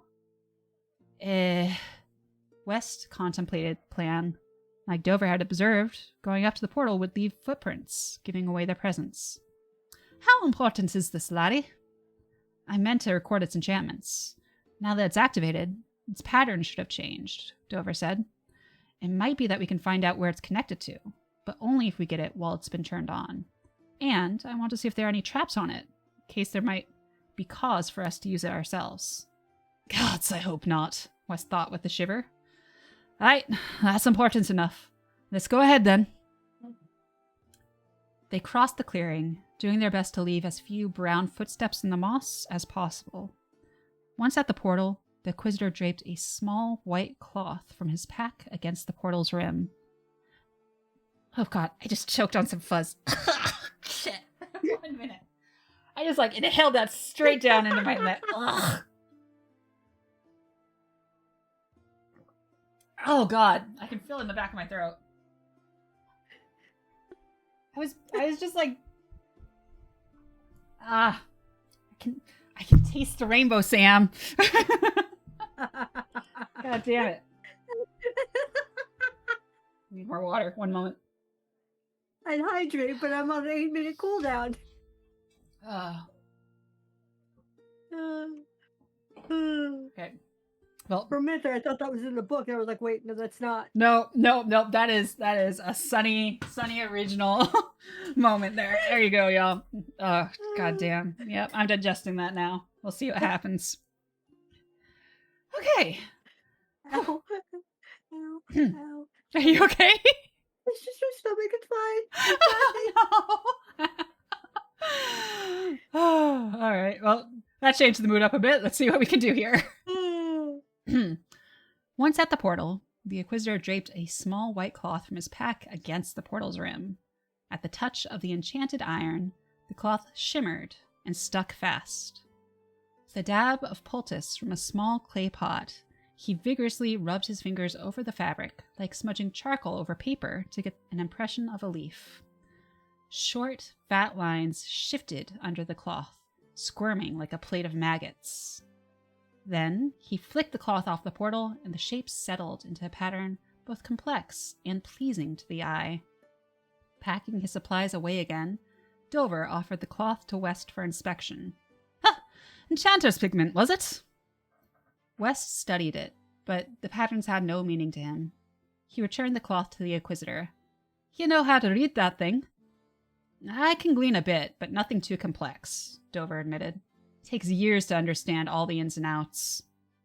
He lowered the cloth and shot West a cocky half-smile. "If I've got the time to study all that, I'd rather spend it on the parts of the job that make an immediate difference." The whiff of arrogance raised West's eyebrows. "Well, if you got to be impatient, at least you're forthright about it." Dover waved a hand. "I'm not planning to stay in acquisitions forever, and this isn't something I need to know to be an investigator. You don't know it, after all." "Aye, but laddie, I was recruited back when the Bureau was fresh and new," West reminded him. "Every investigator's got their own talents, but we've all got the highest expectations for those brought up from within. They're expecting ye to be better than what they had to settle for with the likes of me. Dinna be looking so far ahead that ye miss what it is you're meant to learn first." Dover's cheeks pinked. "Right, investigator. I'll keep that in mind," he mumbled, then re-examined the cloth. His fingers traced over a complication in the pattern. West peered over his shoulder. "Found something." "There's something grafted into the enchantment here. It might just be a telltale to show if the portal is used, or it might have a bit more teeth." As he measured the lateness of the day, Dover folded up the cloth, matching end to end by touch. "We'd be better off waiting for someone to come through, rather than trying the portal for ourselves. I'll get this pattern back to the department, and we'll get more information on the spellwork within a week at most. Unless you want to put your stamp to get a priority job out of it. Let's get out of sight and see who we're dealing with first, and worry about the bureaucracy later." They walked a ways out to ensure enough trees and dead shrubbery between them and the portal, close enough to keep watch, but far enough not to be immediately spotted by someone coming through. Settling under an alder's stretched, silver-barked branches, West said, "Might be a long wait. May as well get comfortable. Just keep back and let me take care of all the talking when the time comes, aight?" "Of course," Dover agreed. He sat against a nearby tree trunk, then fished around in his pack and drew out a half-loaf of nut-filled travel bread. "Want some?" he offered. "Nae need. I ate when I got in," West declined. Dover shrugged as he broke the loaf in half again, then tucked the rest away for later. "You want some variety? I've got some pickled fish in me pack." "Gods, no!" In mid-bite, Dover frowned and pulled away from his bread. "I don't know how you eat that stuff." "It's right good once you get past the smell," West protested. What? "And dinna ye..." Cat, do you have to sit on my mouse? I think he heard You pickled said fish. stinky fish. They immediately have to go inspect. Yeah, he's excited now. He's excited. "And dinna ye wrinkle your nose at me. It's one of your White North specialties, isn't it?" Ugh. "Only for the coastal towns," Dover snorted. "Nobody else in their right mind would touch it." "Shish! You're lost then," West said, throwing up his hands in mock injury. With a shake of his head, Dover bit off a small mouthful of bread, but his enthusiasm for eating had vanished. West felt a pang of conscience for the Inquisitor's lost appetite. Repentant, West offered, "Next month, assuming I've finished the investigation, you should come visit me at home. I'll cook you a proper dinner, like when you were training yourself at the Bureau. No pickled fish either." "Yeah? I'd like that," Dover said, then hesitated. "But I'll need to check with..." West tilted his head. "Oh, surely you can get the time off. Hell, tell them I'm going to train you somewhere while I'm at it. They'll be jumping to let you go." "It's not that," Dover answered, squishing a bit of bread between his fingers and rolling it into a ball. "I was just thinking, would you mind if I brought someone with me?" "Oh?" West inspected his companion, eyes avoiding his, cheeks pink, small, dopey smile. Oh, the investigator grinned. What kind of someone exactly? Dover's cheeks went scarlet. Someone special, I'm thinking? Mm-hmm. Propping his elbow up on a raised knee, West chuckled. And what's the name of this special someone? Theodora Passero. The name broke from Dover's lips with a sigh, stirring up bubbles of mirth in West's chest. Boy's got it right bad. I'd be a right honored lad, West said, smiling sincerely. I'll fix ye up something proper. Tell her all your virtues. Maybe leave out that time you got so drunk you broke your front tooth tripping into the doorframe and cried all the way to the healers. Dover's eyes crinkled, even as his cheeks burned on. I'll be looking forward to it, he said, taking another bite. Me too, lad. Satisfied, West settled his head back against the trunk. Besides, who knows? Maybe with your lass, I'll finally meet someone who can appreciate a good pickled fish. West. All love-drug tenderness evaporated from Dover's face as he glared at the investigator. If you try pushing that stuff on Dora, I will do unspeakable things. Nay, laddie, I've got a good feeling she's going to be the one. Absolutely do not. Just you wait, you'll see, West insisted, his eyes gleaming. And when she starts telling me how good it is, you'll have to give it a fair try. Yes, chapter 3. Don't mind me just taking a moment and renumbering some chapters. Oh god, why is this happening? Let's see, how long have you been going? You've been going for hour 45 minutes. Mm-hmm. Alright. Alright. Numbered up to 10 chapters properly now. I feel satisfied again. Alright. No, I'm going to go ahead and try and push to the next chapter, because I think we can get through it before the next ad. And then on the next ad, I will get more water. Oh, Fluff is redeemed to hydrate. We are out of water, so we are going to be doing cider. Fluff! Cheers. Water is life. Cider is not so much life, but it's still got some thirst quenching, so we're going to go for it. Cheers.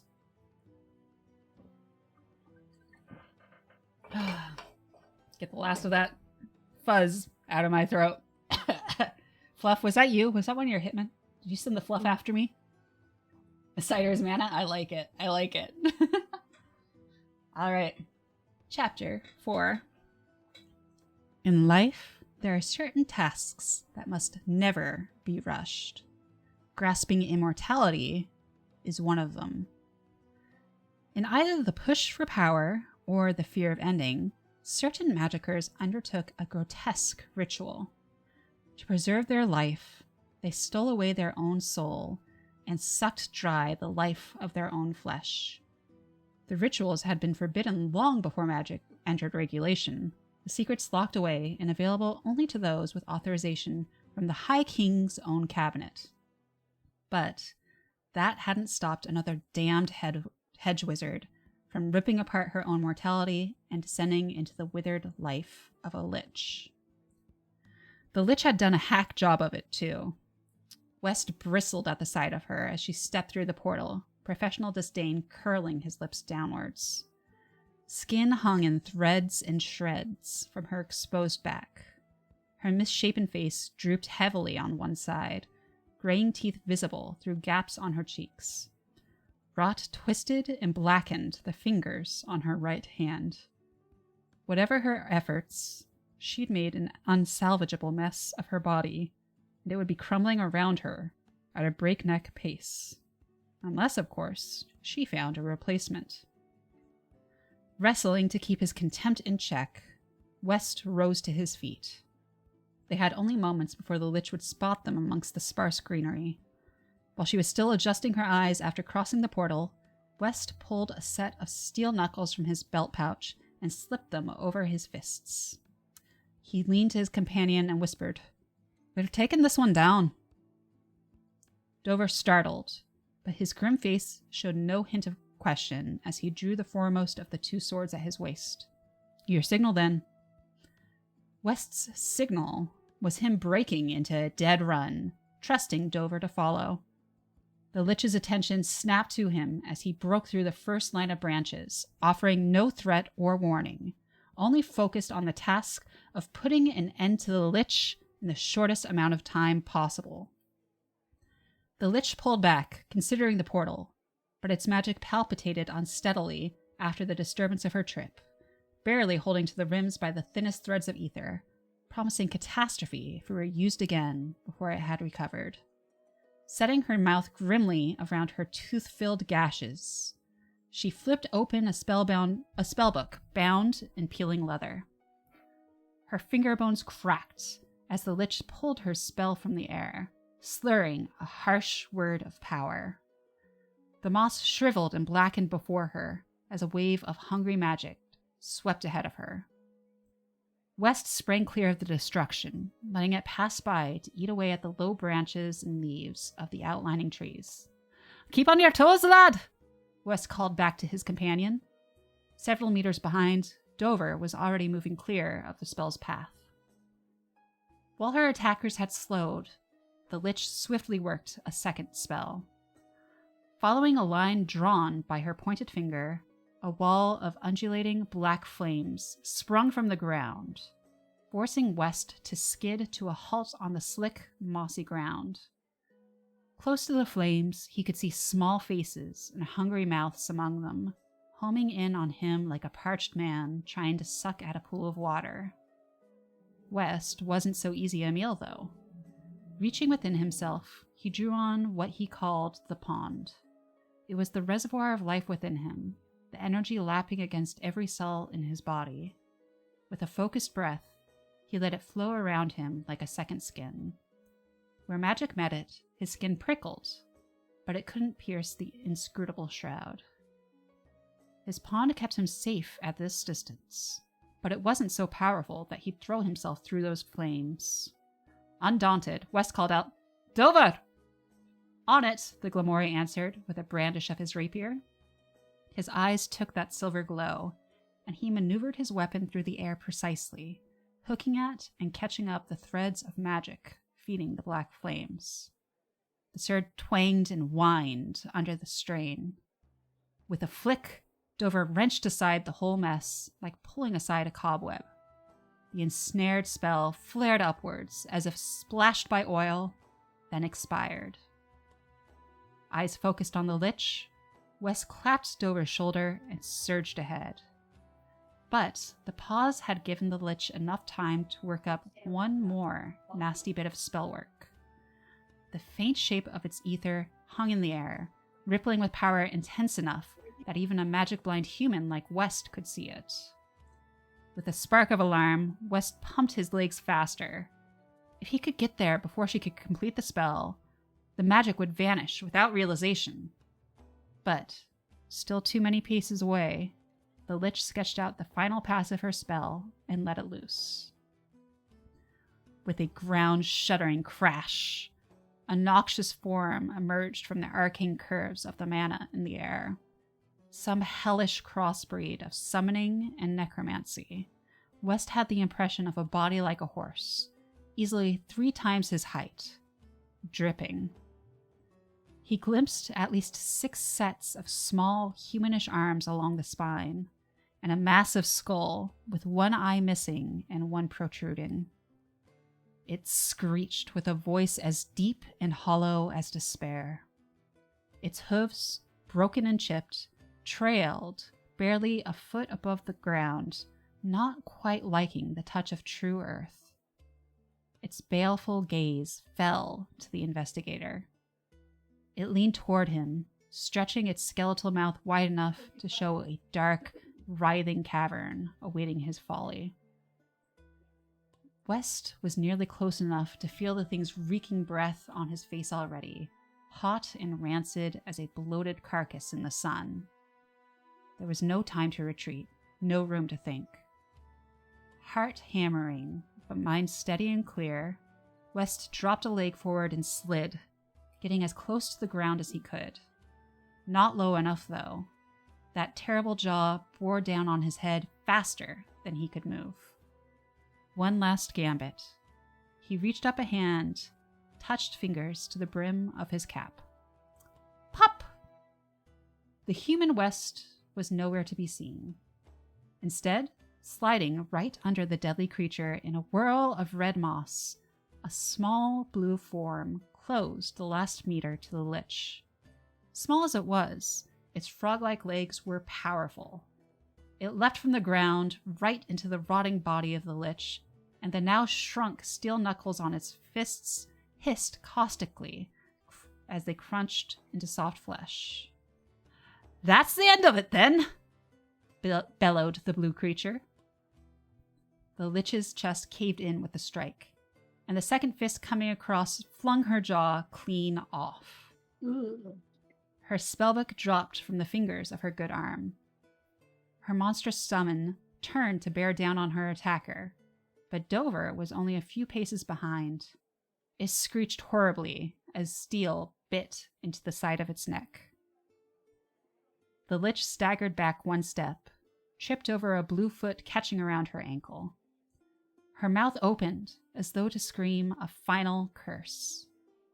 A heel broke the remnants of her face and skull in first, silencing her forever. Her pustulant body hissed, peeling apart from itself in chunks and flakes, and left nothing but a pile of slime and bone. Toe to toe with Dover, her summon vaporized, the threads of ether that had pulled it to the mortal realm cut dead.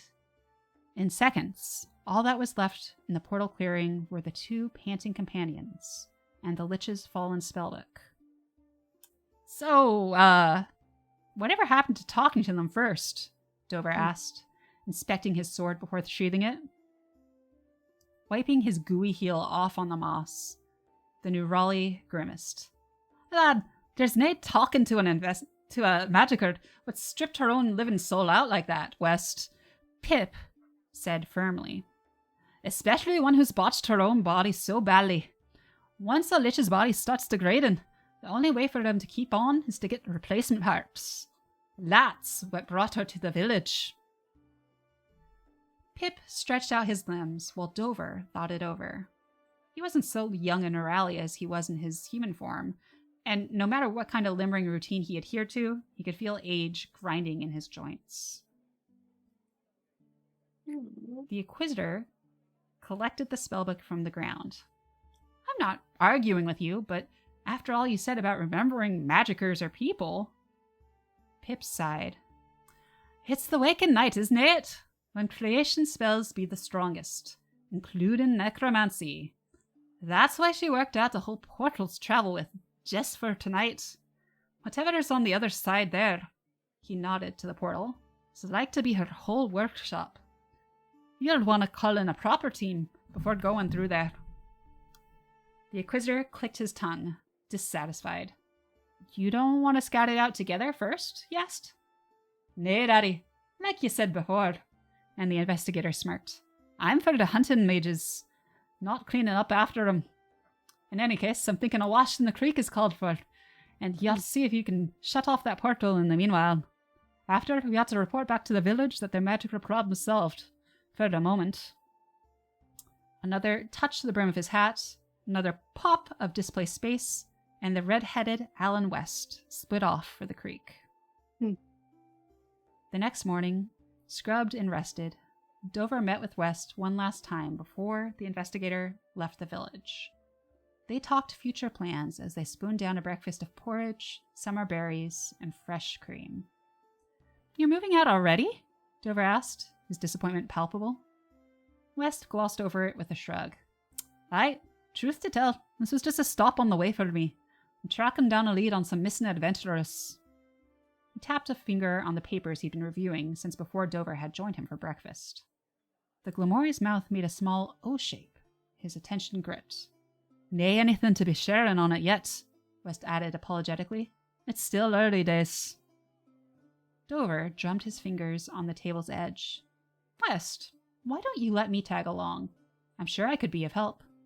"Nay, lad, You've got your own work needing attention. West folded away the reports, hiding the details from curious eyes. When a magicker goes and makes a lich of themselves, they put their living soul in a trinket somewhere secret. This case still needs handling, and if it's a right dangerous task, it's still one Acquisitions is best suited for. Your work's to bring in a proper team and sort out how to work that portal, or else track where she came from and make sure this fight is ended proper. Mine's taking a different direction. At an investigator's request, Dover suggested, choosing his words with care, an acquisitions agent can be requisitioned at any time. We have to call on a team anyway, so another Quizzer could come with them and take over this case. Still nay, lad. Why, though? You could surely use the help. A hint of frustration bubbled over, reminding West of Dover's far more impulsive grandfather. Dover's never been that hot-headed, at least, West thought. Dover insisted. Haven't I proven capable? Don't I even know some things you don't? It's nae about that, and I dinna owe ye an explanation. West stood. I'm thanking ye as always for your help, but I prefer if ye stay on your work here, and I'll go take care of mine. Dover sighed, but waved his hand in acceptance. I understand. It's your call. But if I were ranked an investigator already, would you have let me along then? If you were an investigator, West snorted. Hell nay, laddie. Why the hell would I want one of those assholes tagging along? Dover watched as he grinned once more, laid down a few small coins of appreciation for the pubkeep, then took up his bag. Keep ye safe, Dover, West called over his shoulder, and disappeared out the door. Aww. Oh, chapter 4 is done! And now I'm like, okay, is this a prequel? Or is this after? And if it's after, who are the lost adventurers? That's gonna be the fun next part. Oh, god damn it. So... Yeah. I'm excited. Yeah, man, the edge of my seat every chapter. What? I'm so happy to hear that. I've got... I don't know. I'm just excited. I'm excited to get to share. I'm so happy you're here. No, But there is none. Go away, Ed. I mean, if we dismiss it, it'll just be back in a few minutes anyway. And I do need to get water, so... That's fair. I'm just happy that we were able to finish that chapter before the ad hit. That's true. True. That was some slick reading right there, I think. Alright. Go get the water. Yeah. You should go get some too. Yeah. Wash down Okay. those Oop, I pushed the button too soon. Sorry, I'm used to being in studio mode. Sorry, chat. But yeah, you should get some too. Everyone should go get some water, get some snacks, wash down those goldfish that you are enjoying. Yeah. And we'll be back after the ads. Alright. Alright, see you in a bit. Wee.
All right. We're almost back. We're kind of back. We're back for the people that, don't have ads. And in 15 seconds, we're back for everyone else. So it's ish. Ish. Back-ish. Back-ish. Hello. Hey, Dan. Thank you. No worries. By the way, in case you guys didn't know, yes. In case you guys didn't know, we are joined by the amazing Dark Lady Samael today. And if you don't follow her, you absolutely should. She is a variety streamer. She's an absolute dear. Right now, she's been streaming 3 times a week on Mondays, Wednesdays, and Fridays, and afternoons Pacific time. And let's see, it's Mondays you do like shooting games right now. Yeah, Wednesdays, it's Watch Dogs Legion. Wednesdays are the Stardew Valley and then tomorrow should be Planet Zoo, but I might throw in some Darkness Falls. Ooh, that's true. She also has an awesome Darkness Falls server with a really great community. And yeah, that's my Sam. She's awesome. You should love her as much as I do. Yeah. Love me. Precious daddy. No, I won't. I promise. I only stab people that try to take my food. No, I can't say it. I can only say it to Fluff. I can't say it to you. I have an idea for something that I'm going to want to do for you at some point, but that's a future. And plan. Now I am sus. As you should be. That is the appropriate response. But for now, let's go ahead and pick up again at chapter 5. So, for those who might just be joining, by the way, story so far. Oh my god. Magic person hunter on investigation, trying to find missing adventurers, went on a little side quest, shenanigans ensued, got wrapped up, he murdered a lich, it was great, good times, everybody laughed, we cried, we had fun, and now he's picking up on his investigation again. And Sonny swallowed a fluff ball. And I swallowed some fluff ball. Still it's coughing a bit. Okay, completely like side tangent now. So I think I probably mentioned to you that I am starting to suspect I may have an allergy to cats, potentially. Which, given that, I've lived in a house with a minimum of like, usually it's been like, okay, so at one point I lived in a house that had 30 cats for a while. Right now we have 2. I don't exist without cats. I don't know how to exist without cats. So if I'm allergic to cats, that just means I'm taking medicine and getting shots. Okay. Yep. But I was supposed to get the test done today, but they had to reschedule. But in order to make sure that I wasn't like preventing myself from being able to get accurate test results, I stopped taking allergy meds yesterday. And oh my god, I woke up this morning, it's like post-nasal drip, eyes like red and irritated and unhappy, and stayed that way until the afternoon when they were like, oh, we have to reschedule this for Monday. I'm like, okay, I guess. I take an allergy med. Within an hour, it's like, oh, I can breathe again. Oh, I don't want to tear my fucking skin off. Yeah, I'm definitely allergic to something. I'm hoping it's not cats. I'm really hoping it's not cats. I'm not too worried if it is. Again, I've got no problem doing the medicine or getting the shots or whatever. It's not so serious an allergy that would mean that I can't have my cats. My cats are way too important to me. So, it's still Fluff. Thank you for the hydrate. Water is life, friends. So drink up. Cheers.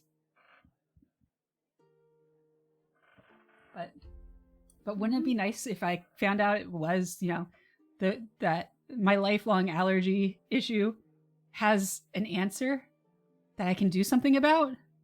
Because that's kind of exciting. Be true. I'm also kind of hoping maybe it's just a pillow or something small and easily, changeable. Yeah. And not cat. The thing is, this is not a new thing. It's just that was the last time I streamed? I think it was the last time I streamed. I was doing it in Stars and Time stream. I had my cat Sour jump on my lap and he just shed all on my face. And the itching was so bad. I thought I'd like inhaled cat hair, but it's like there wasn't cat hair at my nose. My face got red. And like I ended up now I can't trust my perception. I cannot trust my perception because I'd been drinking, and then when I started having that kind of like weird reaction, I took allergy meds even though I'd been drinking. So I cannot trust my perception. But I went and I took a nap, and when I got up, I was still like feeling off, and I felt like I couldn't breathe properly, so I took my inhaler. Which that's why I'm getting in the allergy test, because Sniffling is one thing. Anything that affects breathing, that's something to deal with. So Yeah. Yeah. I was like, yeah, it's the worst reaction I've ever had. And I feel like I've had issues with like cats shitting in my face before, but I was always like, oh, I inhaled cat hair, ha ha ha. And now I'm like, wait, I don't think that reaction is actually normal, even if you inhale cat hair. I don't think that's actually a normal thing. It's kind of like people are like, isn't it funny how bananas are spicy? And it's like, no, bananas aren't spicy. You just are allergic to them. It's that kind of a thing. Yeah. So, but yeah, Okay. it's not affecting my cats at all. They're getting all the love, just normal. I'm just taking an allergy pill every day to help out. So, Okay. well, there was a tangent. We're doing a story. All right. Story time tangent with a story. There we go. All right, chapter 5. Where adventurers went missing, something foul lingered, and West had a feeling this one was going to be worse than most. The initial reports regarded a pair of missing adventurers. One of them had family connections, and when their thrill-seeking daughter failed to return home, the resulting fuss among the gentry earned a look from the Bureau. Uh-oh. The messenger who wrote the report found the adventurers had pursued suspicious rumors of a treasure in a forgotten corner of the Empire, and it was Investigator West's job to uncover what had happened to them. But his investigation exposed something more. It wasn't just a single pair gone missing. At least a dozen parties had vanished, one every few months, and all following the same rumor. Dun dun dun. Gathering tidbits from the families left behind, West finally got the name of his destination, White Creek Village. At first, the backcountry road he followed stretched atop grassy hills, where he could see across the expanse of the world. But as he neared his destination, the road dipped and wove in and out of scattered thickets. A less traveled road like this saw fewer highway patrols than the greater thoroughfares near the cities, so West habitually scanned the veil of trees for threats as he walked. Most were spindly little things, though. Even if some bold bandits planned an ambush, no more than one or two could hide themselves at any single point along the road.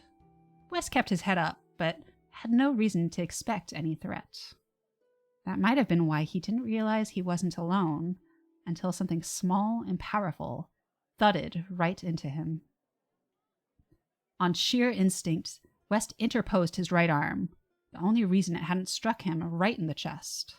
His skin tingled and went numb where the blow struck him, but he saw no arrow or bolt, no fallen bullet, no sign of injury.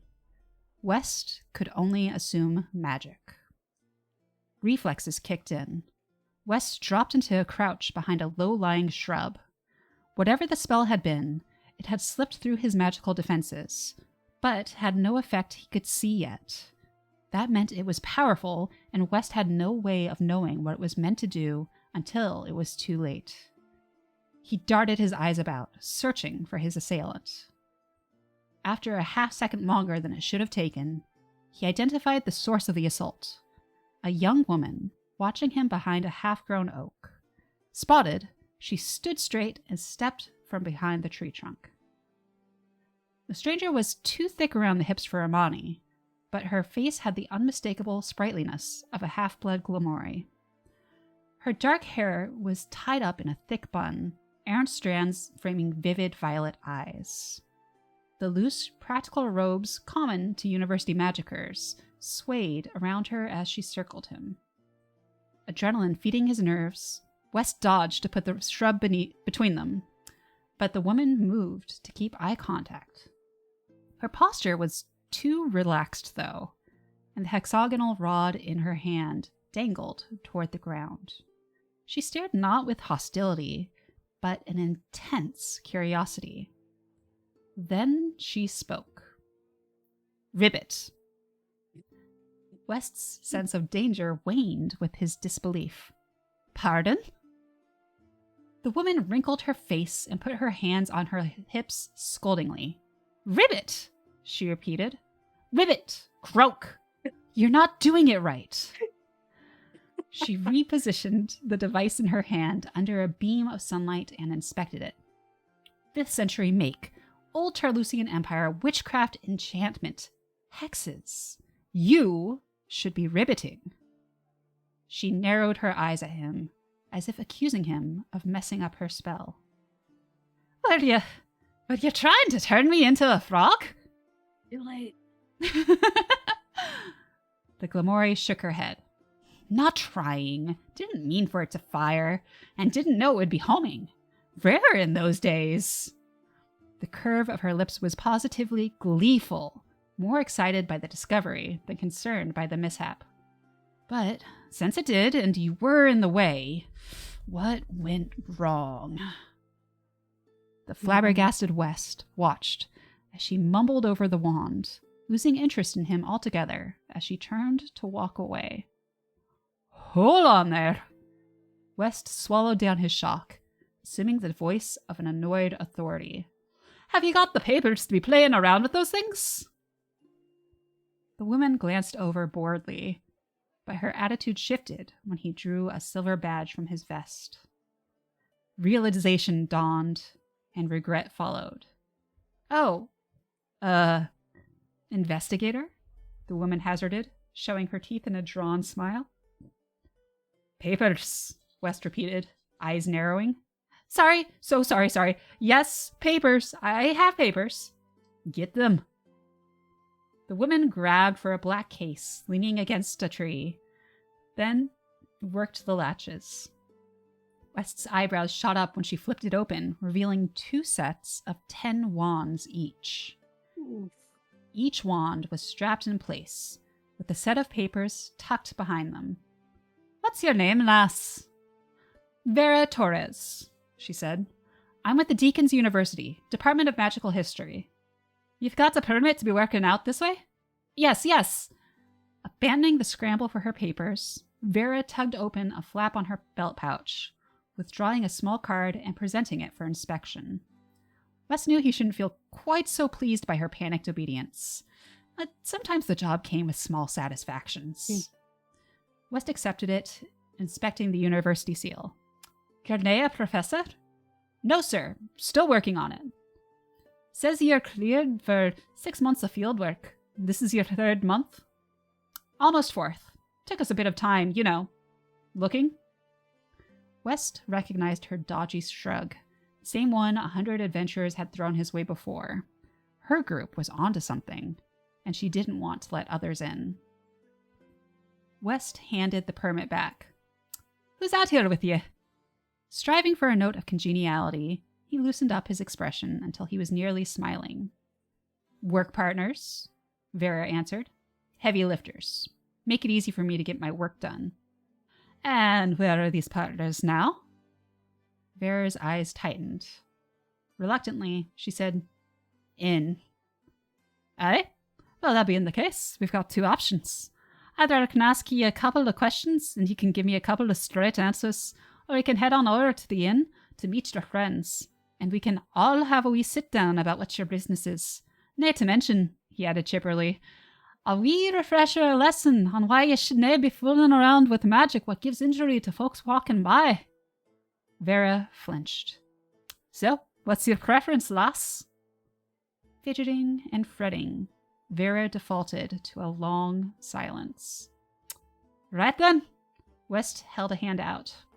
If you didn't mind, I'll hold on to those wands there, and we'll head on into the inn. Oops, repetitive. 1 moment.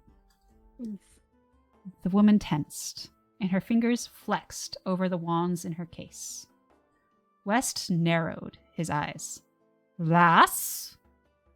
Her eyes flicked up at him, scenarios of resistance playing out behind them. Then, with a defeated sigh, she closed the case. Thank you, he said as he collected it from her. Her hands hovered anxiously in the air after, like a mother passing her baby into a stranger's arms. West shrugged the case strap over his shoulder, feeling an odd pang of guilt. Smothering it, he indicated the road. Mind leading the way? The Copper Whistle Inn was one of 6 buildings forming White Creek's rarely frequented town center, and if it was in the best repair, that only meant it had the fewest missing shingles. Laughing banter slipped through the open windows as they approached.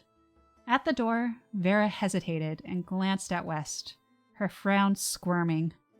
He gestured an open hand towards the door. "After ye," he invited her. With a huff, she drew her shoulders up and pulled the handle. The reek of stale beer washed over them as they entered.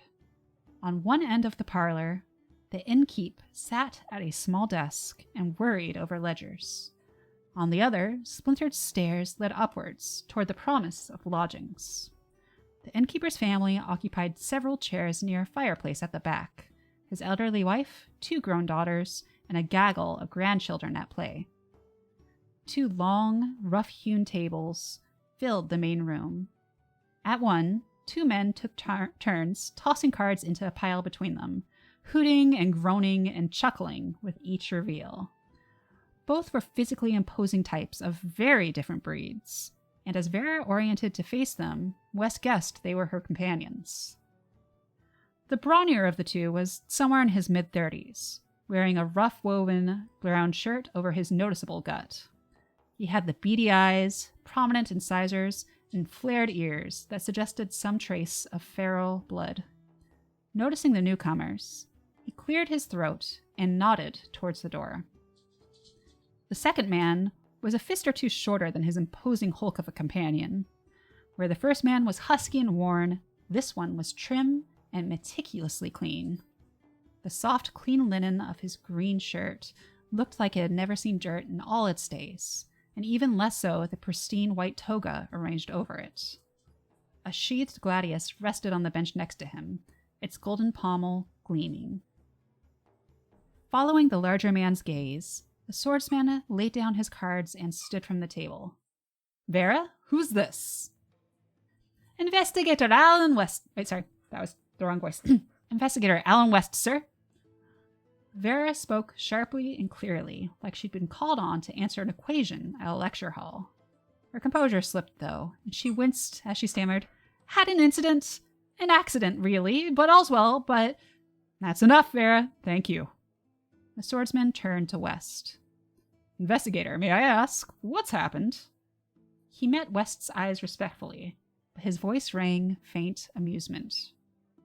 "Hi, well, before that, could you do me the favor of a few introductions?" West grinned, but his tone left no opening for negotiation. "Of course.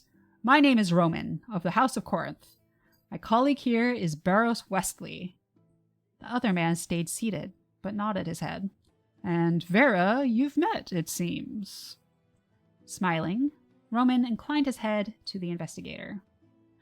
"Well, as to that, we had a mishap with one of those wands of hers. Namely, it misfired on a passerby, who happened to be me." Roman's smile faded.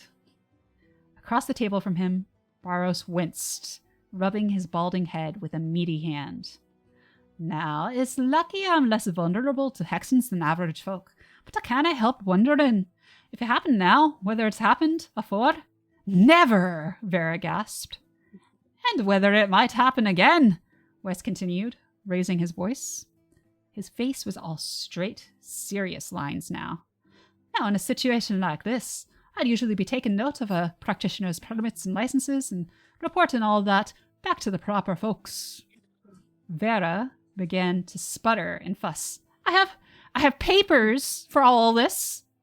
"But," West bolstered his voice again to carry over the argument, "since there's nae anyone to report to way out here, it just comes back to my jurisdiction anyhow.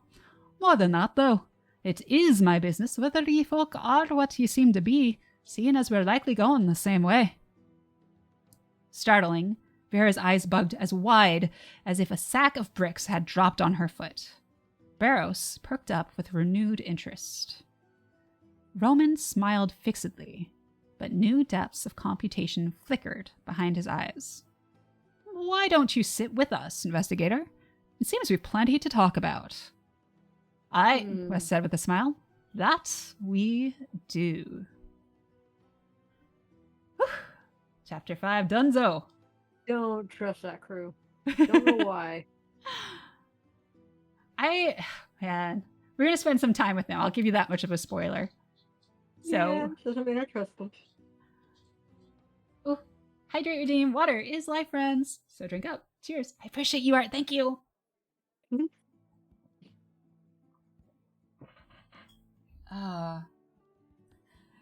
Yeah, this rewrite, so originally Vera's last name was Barrows, but it was pointed out to me that her last name being Barrows and then one of her companions being named Barros was kind of... Oh god, no. Yeah. And so again, it's like, I talk about coding things in certain ways, and I was trying to figure out what kind of coding I wanted for her, and I'm still not certain whether I'm choosing the right coding or not. I gave her, the last name Torres, which is definitely like, more of a Hispanic last name. Right. And so I think there's still more things I need to do with her character in order to make that feel more authentic and not just like tacking a name on, if that makes sense. But I want to do what I can to make sure. It's like I'm not going to be the best writer for representation. I know that I have limited cultural experience in my own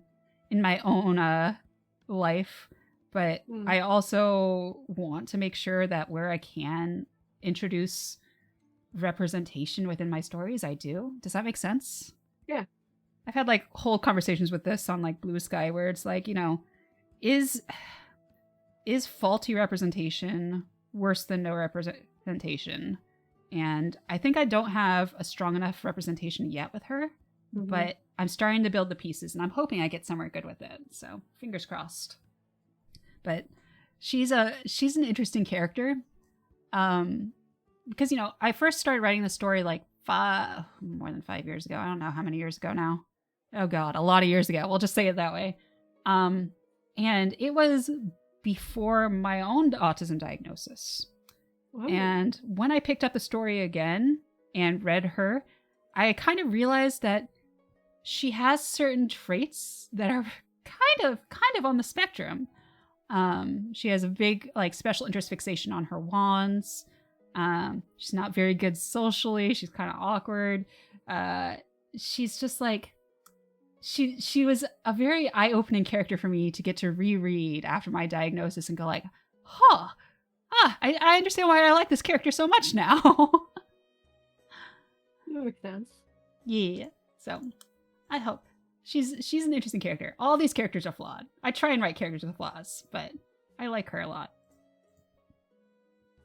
All right. Going on to chapter 6, y'all. Let's go. With the adventurer's eyes following his every move, West sat next to Barros. Lass, West said, addressing Vera once more. Would you get those papers out for me to review, please? Pouting, Vera took as far a spot on the bench across from West as manners dictated she could. While Barros cleared the messy pile of cards, she laid the wand case on the table's scratched surface and worked its latches. West spotted her triggering a hidden switch before flipping them open. He wondered what might happen to an unfortunate thief who tried opening that case without unsetting the switch.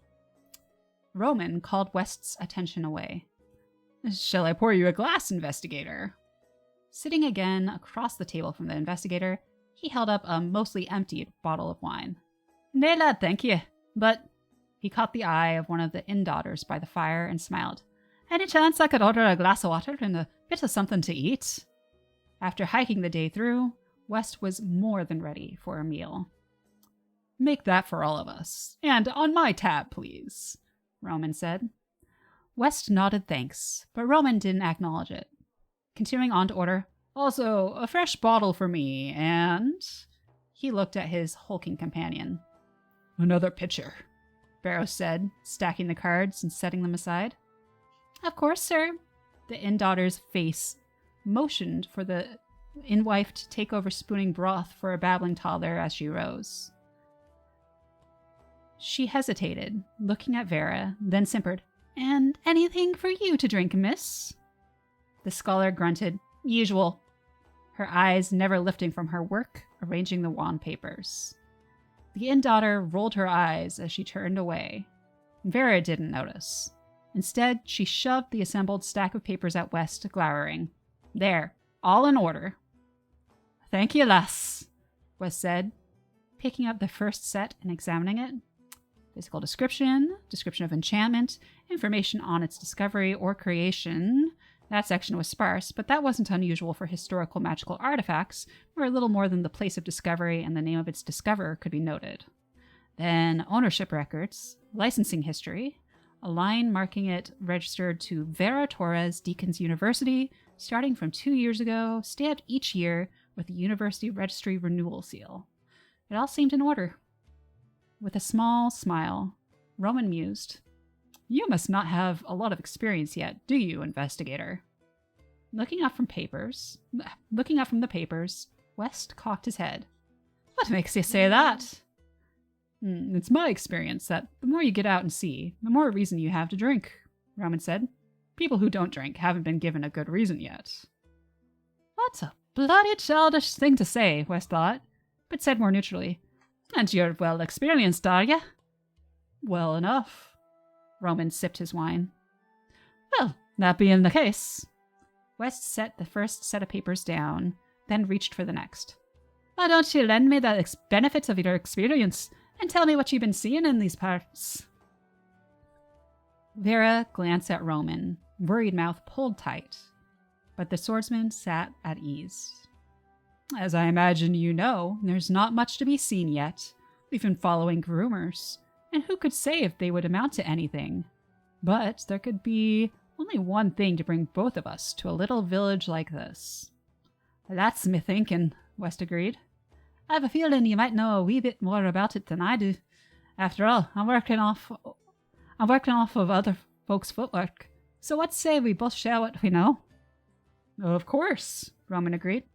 "Why don't you begin, and we'll fill whatever gaps we can." I didn't mind telling you what I've got." Ever amicable, West lowered the papers. "We got stories dating as far as 3 years back about travelers gone missing. Most of them come right through this town here." His stone-faced audience nodded him on. "There's a rumor regarding some treasure in some old ruins. A real long, dry history there. There's some sort of trick to get entry, so only people who figure that out and go looking for trouble find it. Somewhere around 25 folks we know about, mercenaries and adventurers and the like, but nobody heard from again." Roman raised his glass to his face, failing to conceal a smile. "And that's all they told you, is it?" "Aye, well, I just try and get a broad picture out of those reports. I never seem to get the details right, so once I get the basic idea, I'd rather hear the rest from folks what actually know what's happening. Speaking of which, would you mind sharing what you've learned?" Roman leaned back, considering. Adventurers rarely gave away their secrets, particularly with a payday on the line. So West smiled, relaxed and unassuming, projecting more interest in the papers he was reviewing than the information he was asking after. Before Roman made his decision, the inn daughter returned, distributing bowls and refreshments alike among the group. The curly-haired woman set a large loaf of fresh bread on the table, winked at Barros, and went back to her flock of children. Barros' scalp pinked, and he drank deeply. West gulped water from his tankard. Then his eyes fell upon his surprisingly generous serving of beef stew. West admired the bowl and spoon, simply carved but well-shaped, smooth and polished. They couldn't be more than a year old. West dipped the spoon into the stew. The glistening oil on top made his mouth water. He blew over it before taking his first steaming bite. The tender meat nearly fell apart between his teeth, flooding savory juices through his mouth, while bits of veg added notes of bitter and sweet in turn. The fare couldn't be better quality if the inn family had raised the ingredients themselves. And with all the children romping about instead of working in fields, West was pretty sure they hadn't. Old building, old furnishings, new utensils, quality supplies. "Interesting place, this," West remarked. "Seems like there's been recent money coming through." "That's my understanding as well," Roman said. "Old town, not much work, but they've been getting a number of moneyed travelers in the last few years, which accounts for their decent wines. I imagine they are, with so many going hunting for those ruins, which, West reminded him, you might know a bit about? Roman took a thoughtful sip, as though seeking answers in the ruby wine, then nodded. Vera, bring the investigator up to speed, please. Setting down his glass, Roman began picking at his stew, soaking one bite of bread at a time. Vera's lips thinned, but she wasted no time. Setting her steaming mug of tea on the table so quickly that several drops sloshed onto her hand, the scholar gathered her thoughts and started speaking in nearly the same moment. The ruins are occupied by a branch of the Tooth of Vari, a cult of an obscure Zoroastrian deity that can be traced back to an avatar of the god of bounty, Avdris. They were cast out from the rock hearth in 456 LE, and after several centuries of nomadic movement, arrived in what would become the Steellands. Most were eventually driven out or destroyed, but a few groups dug homes into the earth. The Vari groups all share an obsession with gemstones. They don't mine them out of the earth like common Zoroastrians, though. They're alchemists and wizards, and they use their arts to create or conjure treasures. Barros added in a rumbly voice, when they aren't picking them off the bodies of unwitting fools. Vera assigned him a stern glare, which he warded off with his tankard. Never mind me, Vera. Finish up. Thank you. The scholar cleared her throat. Rumors point to this group having more success with their practice than others.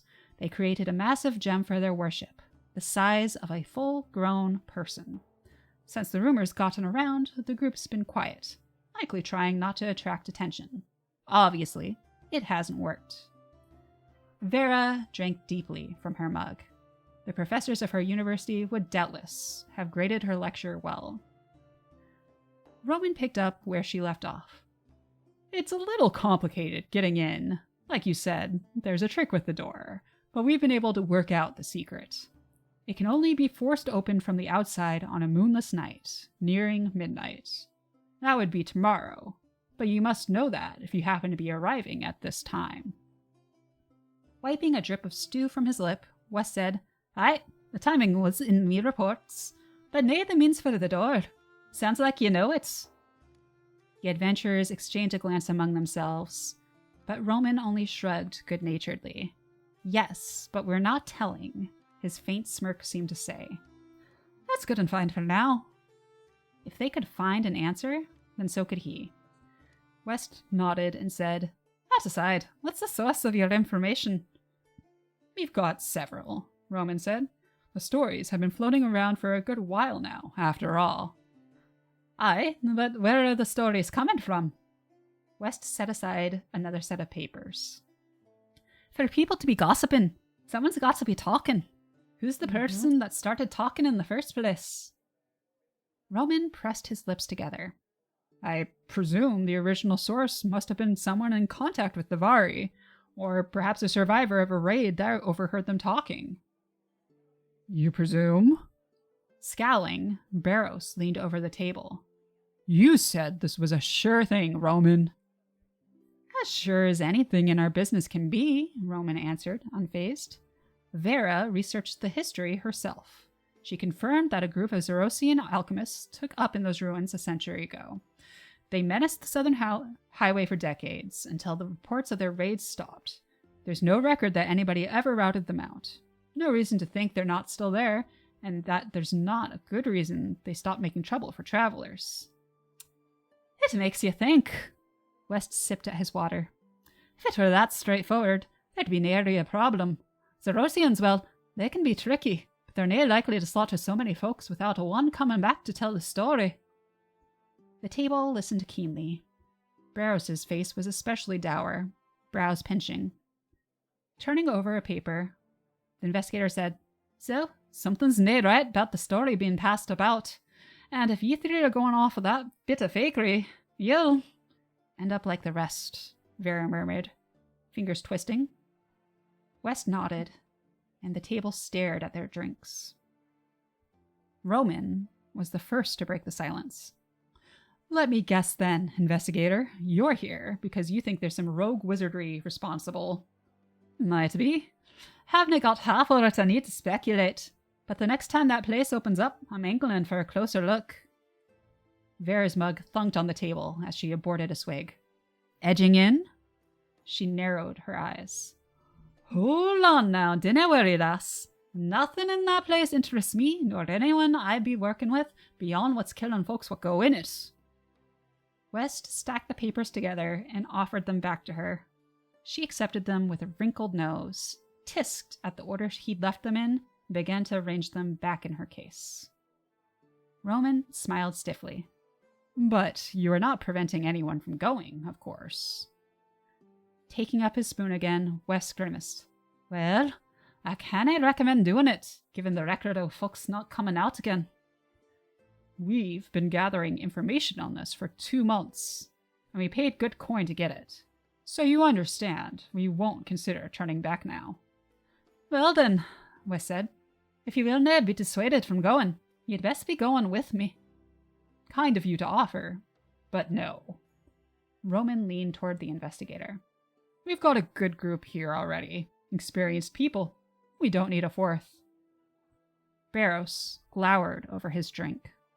Talking pretty quick there, Roman. Do the rest of us get a say?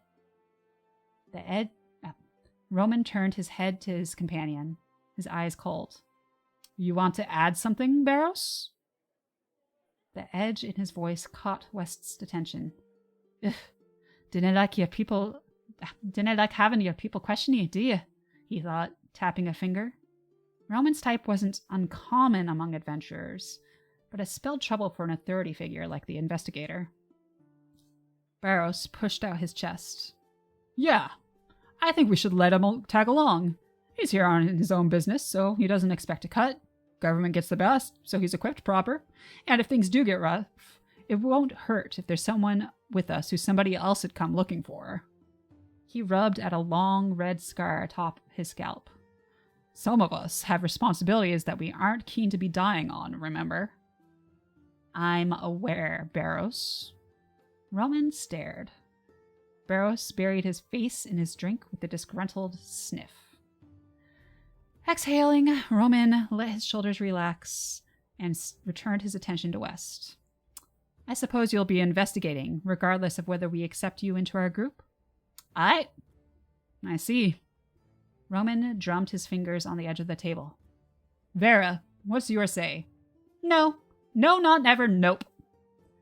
Arms crossed in front of her, slouching, Vera pouted at the tabletop. Don't want him. Just gonna be trouble. And... She puffed up. I've got a clause. True enough. Roman shrugged. It's nothing personal, but I simply don't think our agendas align. Our group is operating under mutual contract, and we've built up a rapport. A newcomer would disrupt that. That's the extent of it. Oh, well, if that's the way of it, then. West stood from the table, picking up his bowl to take with him. I'll be going there, of course, but I'll just try and keep out of your way. Appreciate it, investigator. As he left their table, West couldn't help but feel that letting things stand as they were would be a mistake. It would pain him to see these three added to the roster of missing souls, knowing that if he'd had sweeter words or smarter arguments, he might have been able to stop it. In the end, though, West could only do as much for them as they'd allow. But if the chance came to change their minds, even if just for one of them, he'd be ready for it. End chapter. They're idiots. They're fucking idiots. You know, they're very D&D adventure styles. They're not gonna back down. They got Barros at this point. Yeah. I'm like, hey, he didn't say he wanted to loot. He's qualified. He's gonna follow. Mm-hmm. Might as well have him where we can keep an eye on him. Yep. It's like, Roman was starting to be able to bend at the end, but Vera, unfortunately, she's been insulted. I want to know that clause. I think we'll be getting into that a little bit more in a chapter or two. Oh, hi, Dare Redeem. Thank you, Art. Water is life, friends. So drink up. Cheers.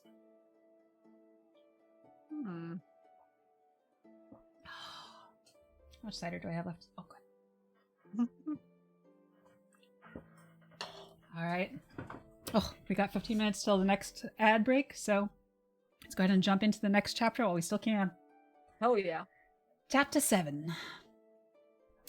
West might not have the company of the three adventurers, who are conspiring quietly together and shooting him looks varying from glowers to curious blinks. But he wouldn't be eating alone. Instead, he struck up a conversation with the inn wife by the fire and sat in one of the chairs there at her invitation. They chatted and laughed as she complimented her stew, learned the names of her children and grandchildren, and, as the conversation drew on, asked about any adventures that might have come by 2 months prior. Oh, yes! It was a pair of women back then. The innkeeper's wife was all softness and sighs. They left for wherever it is they all go. Never heard back from them. Her lips thinned, and she added, One of the boys in town, though, he found their horses somewhere. Sold them to the stable. The innkeep watched the conversation with a nervous eye. Probably sounds like grave robbing, he said. But it's not like nobody tried talking them out of going. But investigator... His words turned suddenly sharp and overexcited. The innkeep swallowed, minding his tone. I know you have business at that place to put an end to this mess. But you ought to consider packing it in, don't you think? Come back when you've got a couple more folks with you, maybe. The innkeep avoided his eyes. West didn't have to think hard to know why. The inn probably hadn't seen much business before the rumors of treasure began drawing adventurers in. West's work might staunch the loss of lives, but it would also end the family's good fortune. A sudden stop would put his family right back where it had been before, scraping by on a trickle of business from stingy merchants. The family's laughing grandchildren punctuated his realization. The innkeep had a lot to lose, and West sympathized with the man's hope to delay his mission. That didn't mean he could do anything but shake his head, though. I suppose not, the innkeep sighed. Well, I'm wishing you the best of luck, then. I like to believe the gods would favor a good fellow like yourself. Well, thank you for the sentiments, West said with a smile. I'm hoping I'll nae be needing any divine favors, though. You canna be sure what you'll be expected to pay back. As dusk arrived, the inn daughters gathered their children and left for homes somewhere out on the country roads. Roman and his group retired upstairs. They had apparently laid claim to the inn's few rooms, so West paid for the innkeep to set up a cot near the fire. After offering the investigator a final drink for the evening, the innkeep bade him good night before departing with his wife to a room beyond the kitchen. Not ready for sleep yet, West busied himself mending a ratty fishing net. He hummed into the quiet as he worked. An old song nagged at the furthest reaches of his memory. He could remember how the tune began, but not where it ended. Footsteps on the stairs brought his attention back to the room. Still awake, huh? Barrows plodded down. I suppose not everyone sleeps so soundly before action. Oh, it's nae like that, West said, tugging at a fraying strand. I canna sleep as well as I used to regardless. Thought I'd get a bit of fixin' done. Mind company?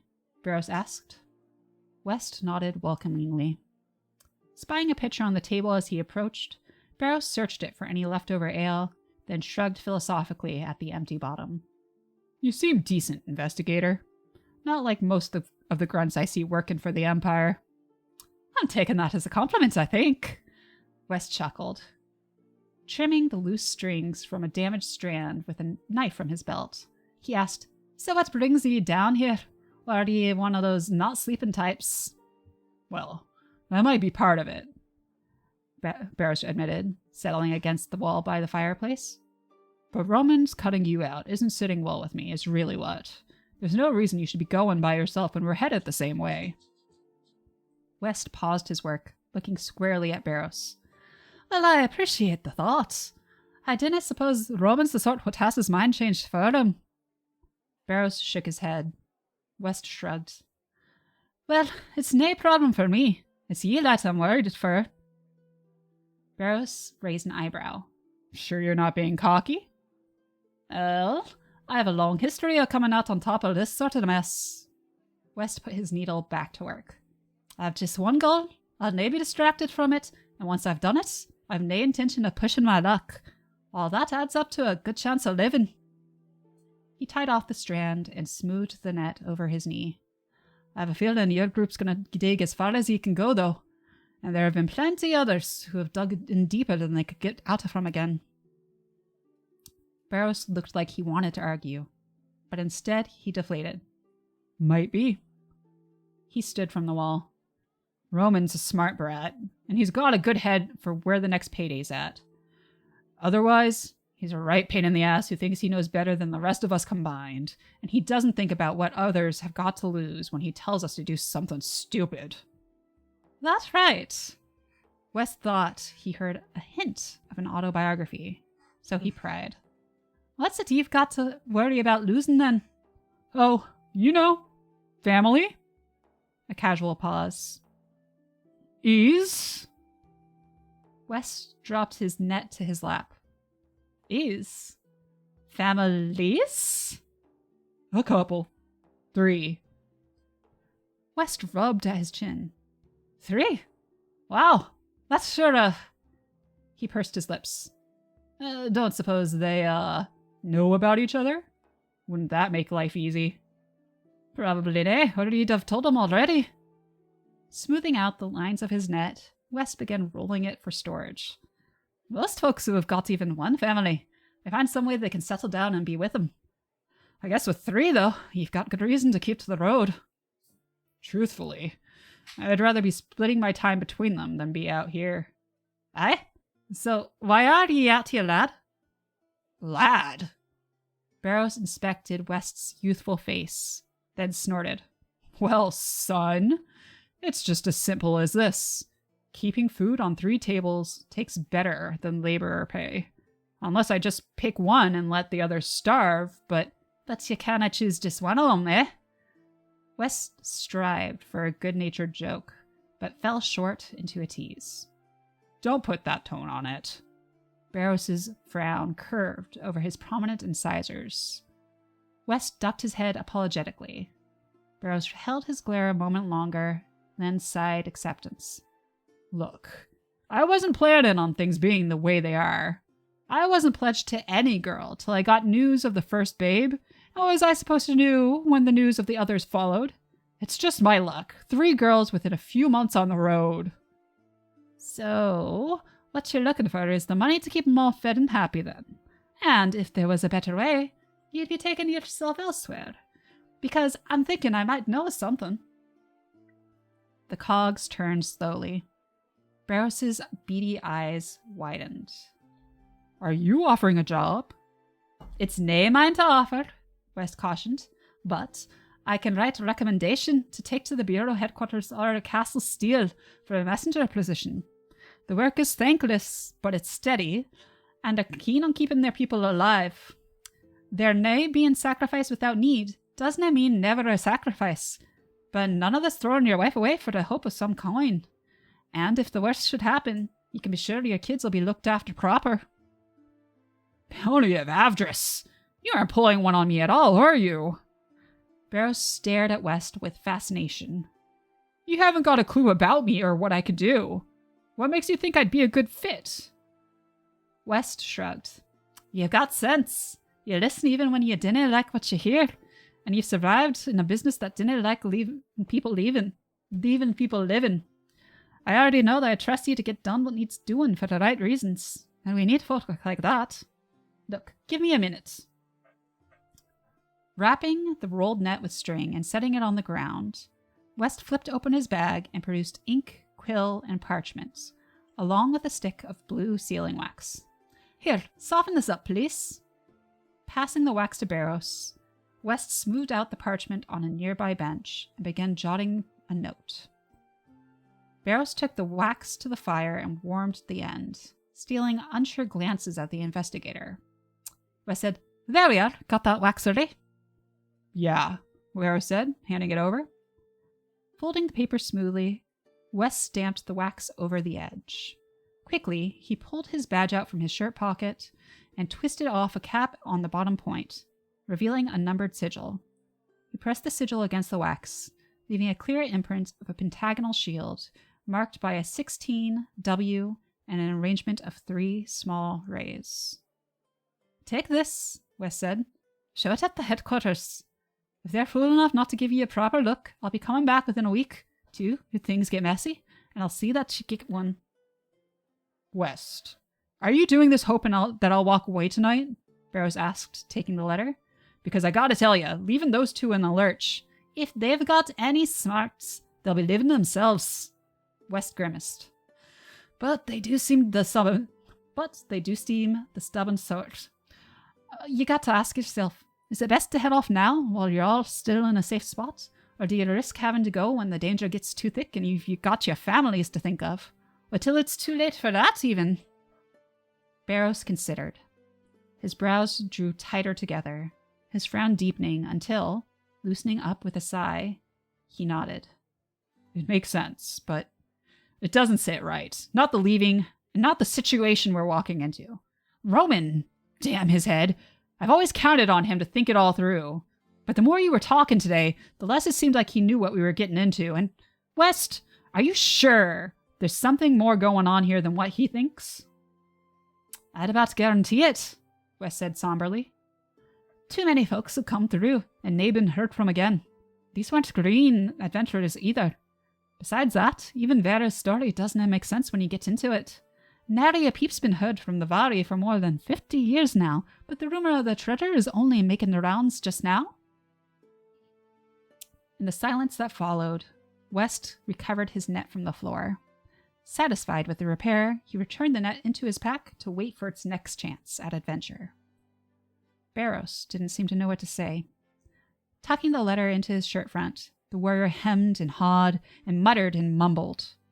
Finally, with a troubled look, he grunted something that might have been a farewell and headed for the stairs. If it helps at all, West called after him, I didn't plan on letting those 2 head into that place on their own, so didn't let that make your choice for you. Barrows paused with his hand on the banister. Thank you, investigator.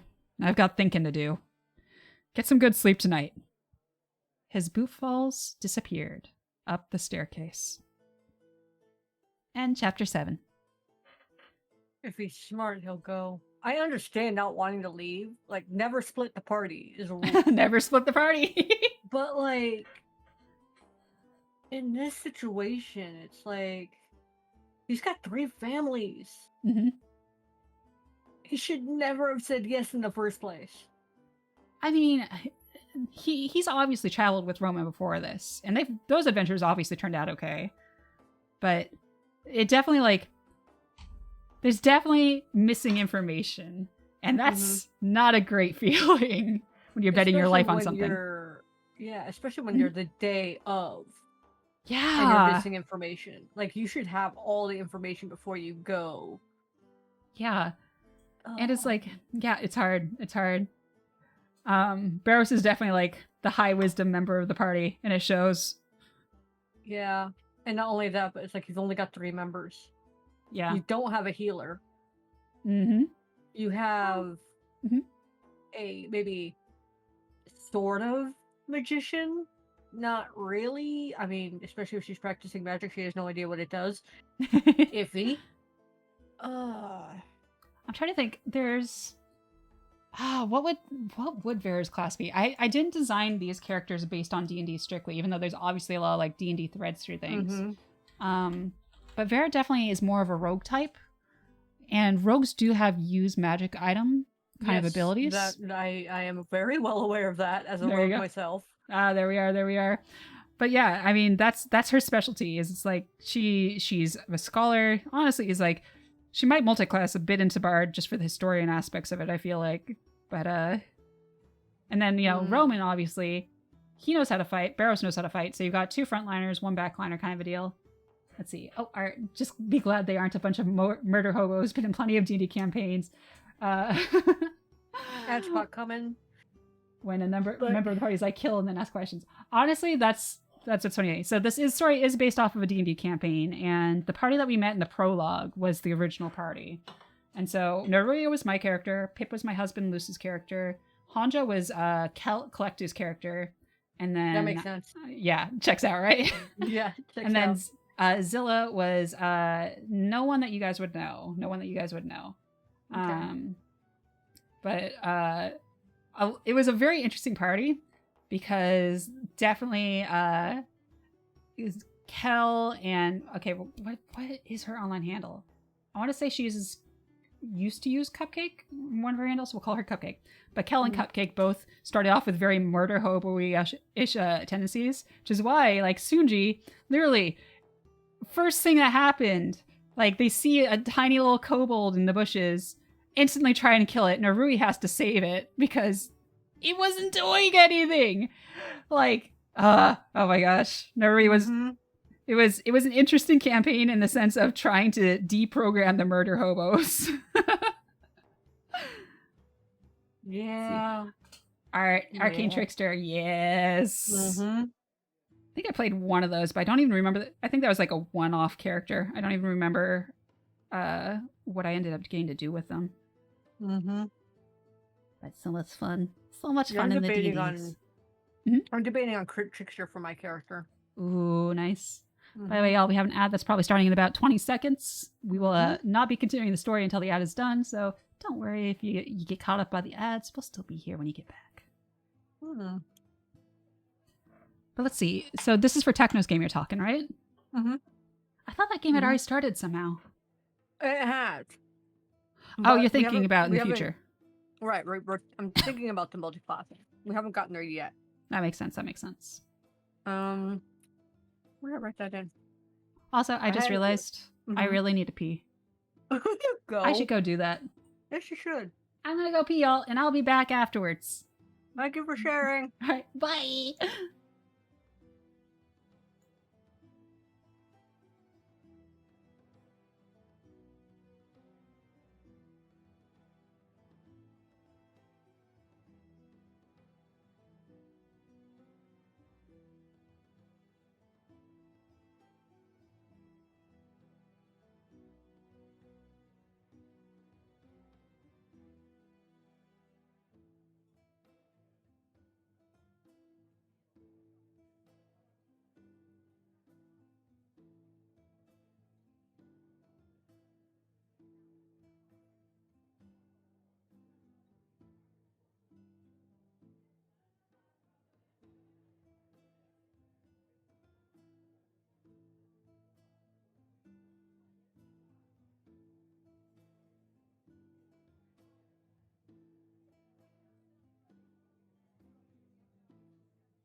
Let's go.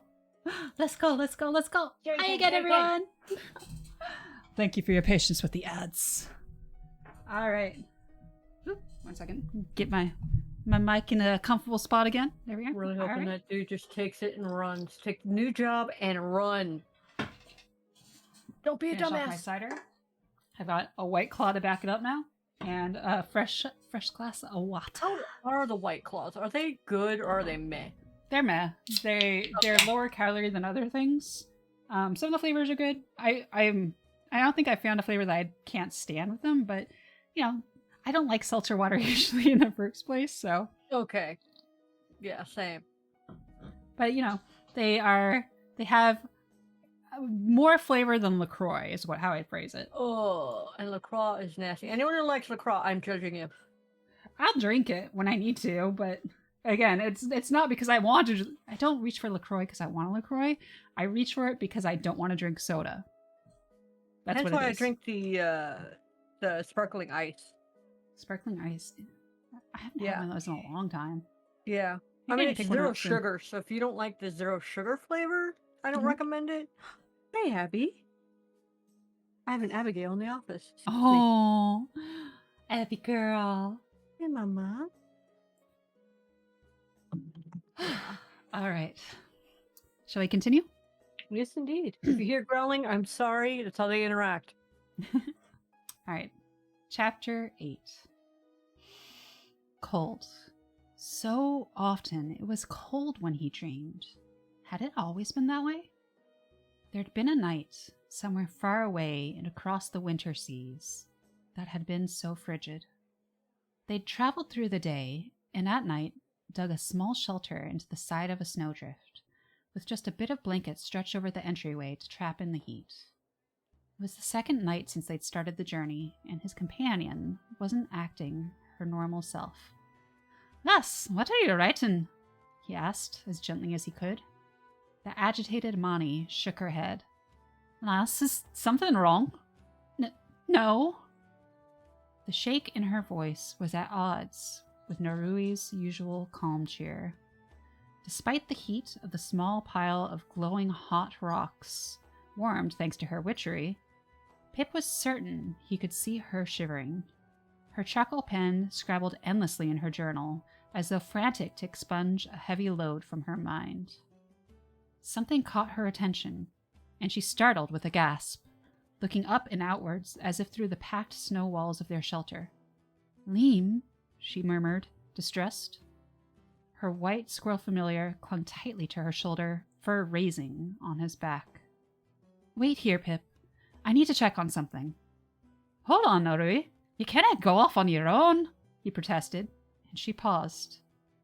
With a frighteningly serious look on her face, she turned to him. "If we get separated, go east. There's a river there, the Fengyard.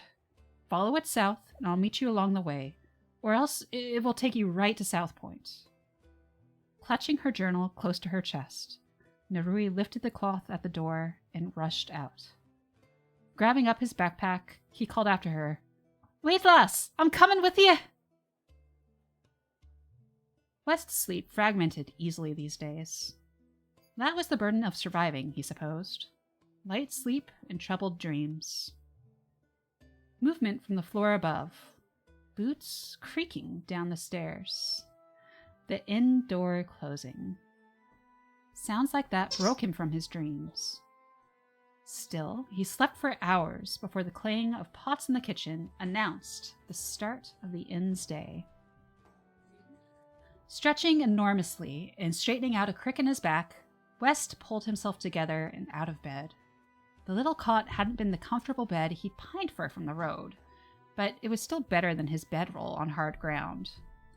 Whatever the disturbances in the night, it was the best sleep he'd had in days. It wasn't long after, while West was yawning over milk, eggs, bread, and butter, that a door slammed upstairs. Roman rushed down the stairs, clutching a scrap of paper. "Did Barros?" He caught West's gaze and cut himself off, modulating his angered tone to mere annoyance. "Investigator, did you talk with Barros this morning?" "This morning? Nay," West said, forking a bite of egg. Whatever was on that note, Roman clutched.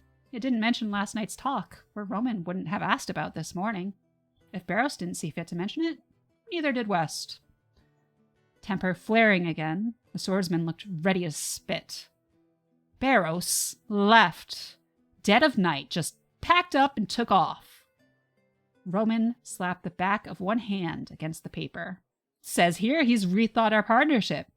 Now why do you think he'd be rethinking it when we're just this close to the goal? Likely the man doesn't see profit in getting himself dead, West said, not bothering to cushion his words with a smile. You'd be best off if you followed suit. Roman worked his jaw. His knuckles whitened with the force of his grip on Barrows's resignation letter. Then, with a steady breath, his demeanor relaxed. Roman tucked the note away. Well, as it happens, Barrows leaving has put us in a lurch. We've already sunk most of our purse into getting here. Vera's on contract and expecting a return. So we're obligated to see this through. He spread his hands helplessly. That being the case, I'm forced to reconsider your offer from yesterday. West set down his fork. Ah, lad, you figure you can work with me after all? Roman's brows clouded over. West held his hands up to ward away the glare. Just kidding. Nae called for that sort of look. Kill a gorgon you killed with that. Roman inhaled again, and the annoyance creasing his brow faded. Well, let's talk terms then, shall we? Terms, West echoed. Vera drifted down the stairs, drawn by noise or breakfast or a sixth sense, and listened from the landing. Of course. Roman pulled a scroll from his belt pouch. As I think I've mentioned, we maintain our group very professionally. If you're going to be joining us, we should discuss a contract. Vera's curiosity paled into dismay. Hold on there, laddie. West straightened. I've nae joining anything, so let's nae waste your paper. I'll make nae promises I canna keep.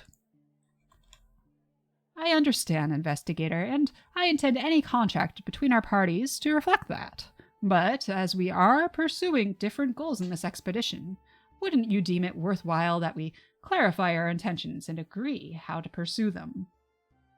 Unrolling the paper on the table, Roman motioned for the investigator to inspect it. West pushed his plate to one side with a sigh. You canna let this be easy, can you? He asked, taking the paper. The contract seemed to be a mishmash of fill-in-the-blanks boilerplate, intended for signing on any strayed mercenary that the party might pick up. It wasn't especially long, but West found himself rereading tricky wordings. By the time he finished, Vera had drawn closer to the table, eyeing the investigator with increasing petulance. So, long and short of it is, you want me standing with you in a fight, you're expecting to take home any valuables we might find. Any legal ones, of course, Roman interjected smoothly, minus a fair amount for any supplies you might use for the benefit of the party. Benefit of the party, excluding myself since you have me down as a free agent. Well, this is just the standard contract. We'll of course have to fix that. West sighed, pushing down a rise of annoyance. Nay, laddie, as you put it, I'm just looking to clarify our intentions. West rolled up the contract unsigned and returned it to Roman. Seeing as there's nary the slightest benefit for me here, I'll nae be signing. But as I've told you, I'm going for just the one reason, which is to see if there's anything amiss that had required the Bureau's attention. Short of that, I'm happy to lend your group a hand, and dinna expect anything in return. If that's all true anyway, why not formalize it? Among other things, simply put, my mission trumps whatever flimsy authority that contract would give you. West shrugged, picking up his fork again. I can put my name on it, but if push comes to shove, I'll do as I do. It's better to know where we both stand than to pretend a bit of paper can change it, aye? Roman's face flashed darkly, but he schooled himself back to stoicism. As you wish it, then. The swordsman made a gracious show of tucking the contract back into his pouch. Vera pursed her lips sourly. Bad idea, sir, she said. She took command of a bench on the far end from West, glowering. I'll remind you, my contract says. I know what your contract says, Vera, and I will see that it is taken care of, Roman said. I've got veto power, the scholar threatened, hunching. The second-year clause. Can't take someone on without my say-so. Well, technically, the investigator isn't signing on to our party. Still have veto. And the contract also says that we can't proceed without a third unless both you and I agree. With that in mind, are you going to permit the investigator to accompany us, or must we escalate to a potential dissolution? Roman waited steadily while Vera fussed and frowned, and finally harumphed and nodded. There we are then. There we are then. Investigator, meet us by the West Road in an hour, and we'll be on our way. We should reach the site with hours to spare before sundown. Come on, Vera. We've got supplies together. We'll take breakfast on the road. West watched them leave, rubbing at the back of his head. This is going to get feckin' ridiculous, he muttered to his plate. His appetite vanished. The lack of welcome into the party was bad enough, but worse was that the pair showed no concern with the danger they were facing. That overconfidence could kill them. They needed someone with a cool head to keep them in check. And without Barrows around, Wes could easily see what role he'd be playing among them. Oh, God. Wes just hoped he wasn't signing on for more than he could handle. An hour later saw Wes clambering into the back of a rickety wooden cart half full of supplies. Wes suspected that the cart had probably enjoyed a long occupation hauling firewood before Roman and Vera had called it to a new life of adventure. Making a comfortable seat on a hay bale, Wes stored his pack by his feet and stretched his legs. Starting off over the patchy dirt road, the clanking cart didn't offer a smooth ride, but it beat a long walk. In the distance, under the cloudless summer sky, a small herd of cattle picked up their ears at the crunch of their wagon's wheels over stray pebbles. But there was otherwise no one in sight. It was looking to be a quiet ride, and they should reach their destination sometime mid-afternoon. Vera had produced a wooden tray from her wand case. The flat plank was smoothed by frequent use, and Wes could see runes grooved into its edges. It sat on her lap strangely, holding steady despite the jostling cart, almost like it hovered in the air just above her skin.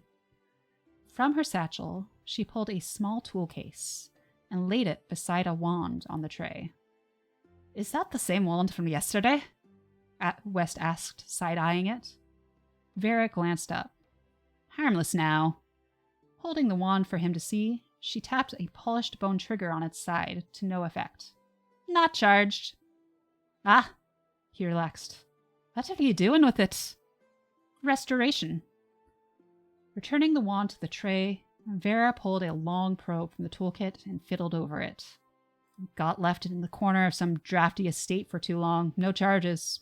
Forgot what it was. When it started to remember, got too excited. Poor thing. Sympathy softened her expression, and she stroked the wand with one finger. West watched her work, curiosity bubbling up. Huh, got an affinity for the things, do ye? Always have. West saw a blue light glimmer in her eyes. Magic sight, like all Monty had, along with some lucky share of their mixed-blood Glamori descendants like Vera.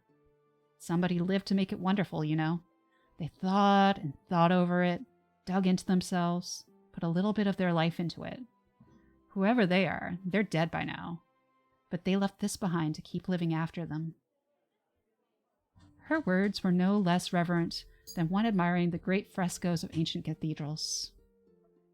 Tucking the probe behind her ear, Vera selected a slender-toothed blade with a hooked tip and used it to lightly scrape the wand's surface.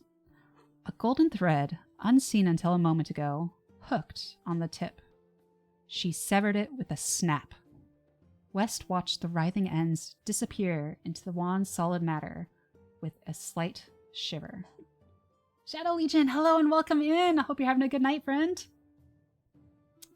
West hadn't been sure what to make of the standoffish and blunt Vera, but as her face warmed with what he could only term love, he smiled. I see what you're saying, lass. That's a wonderful thought. But... His smile slipped. Nae to question your experience, but is it really safe to be messing with that? Vera pursed her lips. It's magic. It's not safe, ever. But predictable enough, sure. Ah, West said hesitantly. Vera bent over the tray, tongue poking out the corner of her lips as she focused on her work. The investigator scooted further away as she fussed over the wand, snipping at something barely seen here, tightening something glittering and ghostly there. He resolved not to pay it much worry, as much as he could anyway. One creaky meow? Is it a young adult novel? Is what someone's asking. That's a good question. Oh, thank you so much for the follow, Shadow Legion. Much appreciated. To answer your question, I'd say it's young adult friendly. There's sort of like, right now there's kind of like this weird shift in genres happening in the book world, where traditionally young adult has meant more teen. But now there's like this category of like new adult, which is a term I don't like. But new adult, which is beyond the teen years, but still fairly young. I'd say this is kind of in that like new adult kind of a feel. So it would be like... Oh, go ahead. 16, 17? 16, 17 is probably about the youngest I'd really advocate for. Like, this is a book that I would have loved to have read even in middle school, to be fair. But I also read like books that were way too content advanced for me when I was that age. Yeah. So depends on the young adult, depends on the person. But overall, I'd say like, you know, we're kind of like a PG 16-ish, 13-ish stream. And my writing's probably around that same range as well. What's it called? It is called The Wayward Witch Chronicles. And this is part 1, which is called Welcome to the Show. So I'm going to guess that this is a cover that is on your stream? That is an amazing cover that was done by the incredible Swampy Arana, who, hey, I should definitely shout out, because if you want to know an amazing artist, first of all, she's tons of fun. Ah, my shout out, it's broken. We'll do the actual Twitch shout out. There we go. Incredible artist, absolutely fun. She streams at least 3 times a week usually, in the mornings, which is amazing because I don't have many streamers that are on, you know, at the break of dawn when I have to be up for work.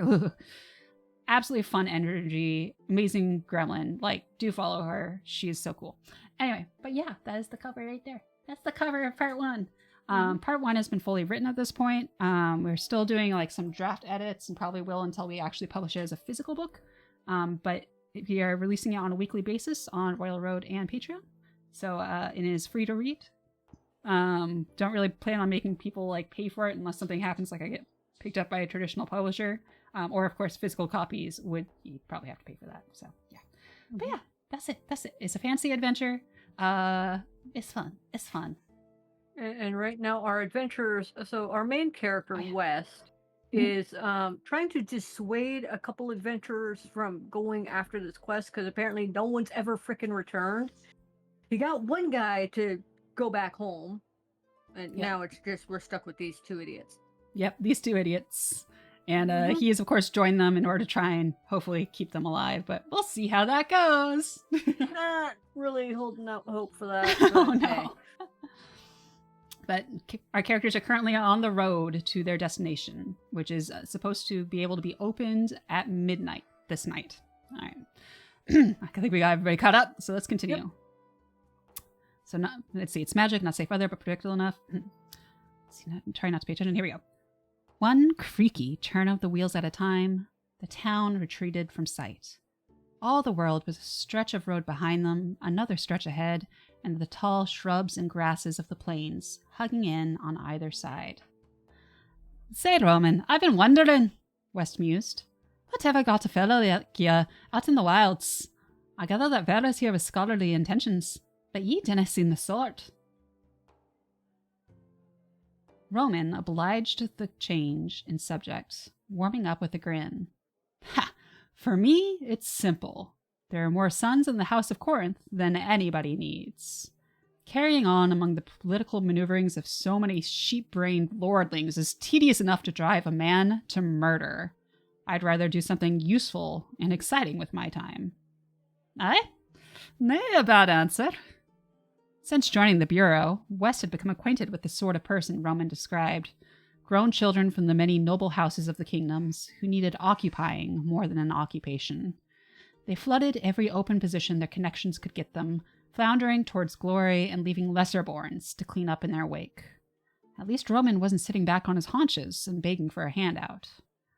West smiled, though, and suggested, "And I imagine it doesn't hurt your standing in your house if you're making a name for yourself out in the world, does it?" Roman flashed a grin, saying nothing as he directed the cart to turn at a crossroads. The wheels met a path that couldn't be dignified with a word like road, and the cart jerked and bobbed with teeth-slamming force. Further words would risk their tongues, so the adventurers clamped their jaws down and shut up. By the time the road had evened out, thoughts of continuing the conversation had faded away. Yawning, West slouched down on his hay bale and rested his back on folded arms. His mind drifted, wandered, and at some point slipped away entirely into sleep. End chapter 8. Oh, good, Sarah, you found it. I'm happy to hear. Oh, that didn't sound like a happy noise. Still on the fence about these two. Uh-huh. I get you're trying to endear me to Vera.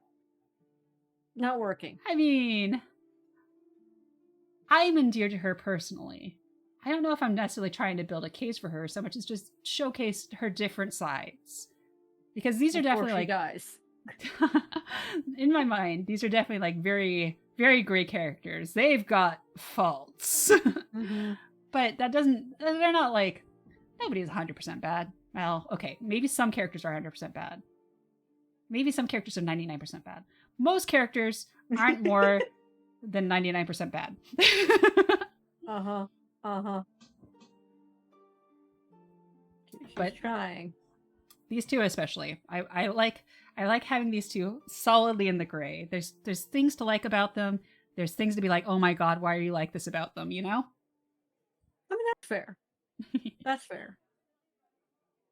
But I know at least one person, Goose Tank, when he was reading it, within minutes of Vera showing up, he was like, oh my god, I've only known Vera for 5 minutes.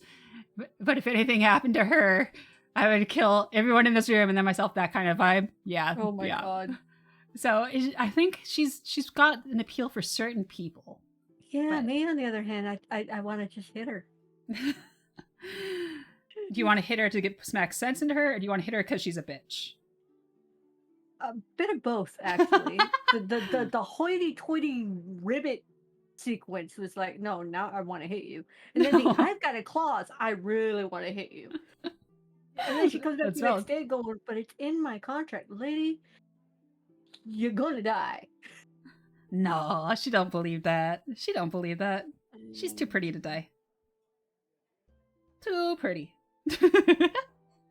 Yeah. Sure, let's try that on every other adventure. Said, I'm too pretty to die. Where are they now? Undead army. Alright, that checks out. That does check out.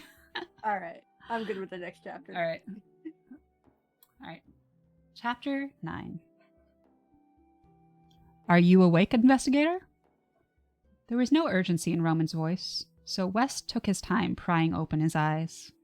The sun was past its peak, filtering through a few high clouds to make a warm, pleasant afternoon. Trees congregated like gossipers at church, dotting a hilly landscape filled with thick grass, red-dotted bushes, and bobbing blue flowers. Unseen and distant, the sound of tumbling liquid suggested a stream running between the hill troughs, boding well for their waterskins. The ride was smoother now as it rolled along the cobblestones of an old highway, wheels crunching softly over them. I'm awake now, West answered, rubbing the heel of his palm on first one eye, then the other. Vera had packed away her tools in favor of a tattered tome. Excuse me. Oh gosh. Darn you, White Claw. In favor of a tattered tome, and smirked at him around its pages. He looked at her quizzically. You snored, Vera snickered. Loud. Did I now? Wes blinked, then chuckled.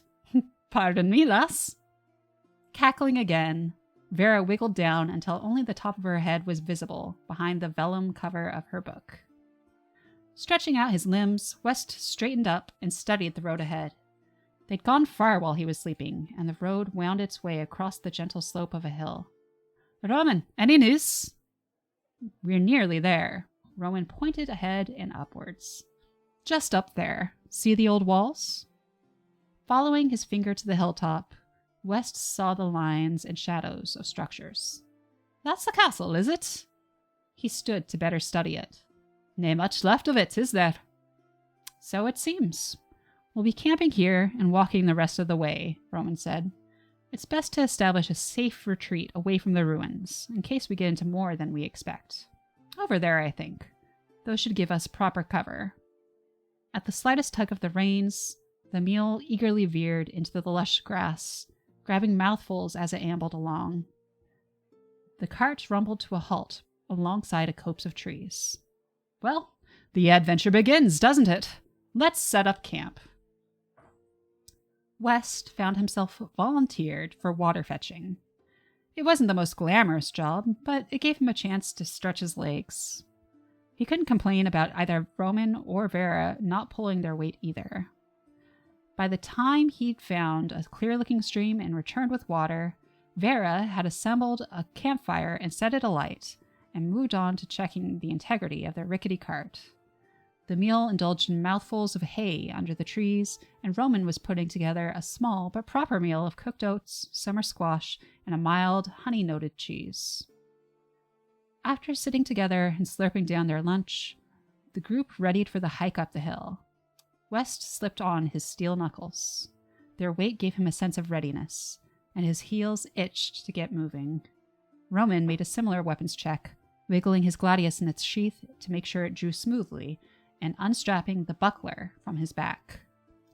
Vera, on the other hand, didn't seem to need any preparation at all, nibbling at a ruined nail while she waited. Once Roman settled his sword back into its sheath, she looked up. Ready now? It seems so, Roman answered. The noble automatically took the lead, returning to the road by the swath of flattened grass they'd created on the way in, and Vera fell in step behind him. Hitching his pack strap higher, West followed. Vera kept her nose in a textbook the entire walk, and watching her, West teetered between fascination and concern. How could she be so relaxed, with the fort of the Vari cultists nearing with every step? Was her trust in her companions, or maybe not so much West, but at least Roman, was her trust so complete? As the group crested the hill and took their first tentative steps among the ruins, Vera's danger sense seemed to finally trigger. Pulling a wand from her case, the scholar licked her lips, darting her eyes at each shadow in turn. No menace appeared, though, and now she'd gone too far the other way, from too relaxed to too jumpy. Hoping to distract her from her nerves, West asked, Lass, you didn't ever mention how this castle fell, did you? Preoccupied with eyeing a particularly suspicious shrub, Vera let several seconds pass before answering. Got on the wrong side of a wizard, she said. Bad luck. Old story. What happened to the wizard after? Got on the wrong side of a sword. Vera chuckled quietly, shoulders relaxing. Aye, that's the way of things. They continued on, through crumbling walls standing well over their heads. They found the ruins spread out much, much larger than they'd anticipated. It was not just a castle that had fallen here, West decided, but some stretch of settlement as well. Nature and time slowly towards lingering bones apart, in the form of strangling vines and tenacious shrubs. Among the decimated remains, they passed signs of past camps, dead fires, or logs as seating, the leavings of uninvited guests to the ruins, ones who hadn't bothered setting up camp as far away as theirs had. Despite the decaying sprawl, West knew that all roads would lead to a single main thoroughfare. When they reached it, At Vera's direction, they followed it east. Soon they came upon the fortifications of what must have been the castle's inner bailey. The walls here were unbroken, though the gate... God damn it, Sarah, hi. Though the gates unlocked. Beyond the gates was an unblemished courtyard. This massive stretch must have been where the castle once stood. Now it was as open to the air as the surface of a lake, polished stone gleaming. There was more rubble stuck under the treads of their boots than to be found here, where the castle had once stood. This is the place, Vera said, certain of herself. Look, same material as the castle around here, but the work is different. Much better, smoother stone and sharper corners. Telltale signs of Zerosian craft. Aye, and the whole muck of old camps here too, Wes said, nodding at a corner half sheltered by a wall, where bits of old rubbish and broken charcoal remained. Well and truly old, some of them. Doesn't look like this path gets a whole lot of use. I'd maybe expecting there are folks actually living here. Roman waved a hand dismissively. I wouldn't expect that Zerosians care too much for tidying up above ground, Roman said, but he shifted his weight unsurely. Oh, aye. They'll take the time to build up a pretty wall like this, but not sweep away the trash foul in it, Wes drawled. This earned him a rebuking stare from Roman, so he sighed and let it go. After all, from this moment on, he was relying on Roman's information of how to open up the way into the rumored Zerosian fort. No sense in provoking the swordsman. Well, what are we doing next? Vera already moved forward, scouting the courtyard carefully. It should be somewhere here, she murmured. Then, with a cry of triumph, she reached a foot over one brick in particular and pressed her weight down. Found it, sir! Even as she called, West felt a shiver run through the ground. Something clicked and then released a massive grinding. 4 thin pillars arduously rose from concealment under the polished stonework. With ever more Herculean groans, the thick stones on the far side of the courtyard drove themselves up by the dozens. Roman whistled a low note of surprise as the walls of a great gateway rose beyond the 4 pillars.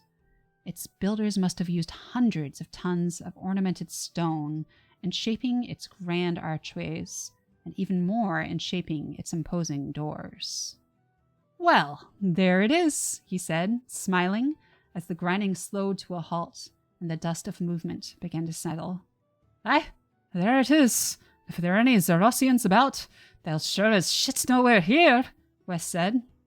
So keep an eye open for them, Roman suggested. Didn't you think you're being a wee bit too relaxed with all this? Not at all. After all, you're the one that pointed out that nobody's been up here to clear out the messes, right? Well, I see no signs of any fights up here either. We should be fine as long as we're still on the surface. With an open-handed gesture, Roman invited the scholar forward. Vera? The door? Vera inspected the doorway, then shrugged. Sealed, she called back. As expected, the swordsman said, undaunted, and pulled a pocket notebook from his pack. Flipping through the pages, he made his way to the nearest pillar and began comparing it to his notes. Each of the pillars was about a meter tall, the small alcove cut into one side near the top. Pleasing grooves ran up and down the sides, and on the flat circular top, a design of some manner of flower, and each pillar a different floral. Ah, a puzzle, eh? Wes said. Roman nodded.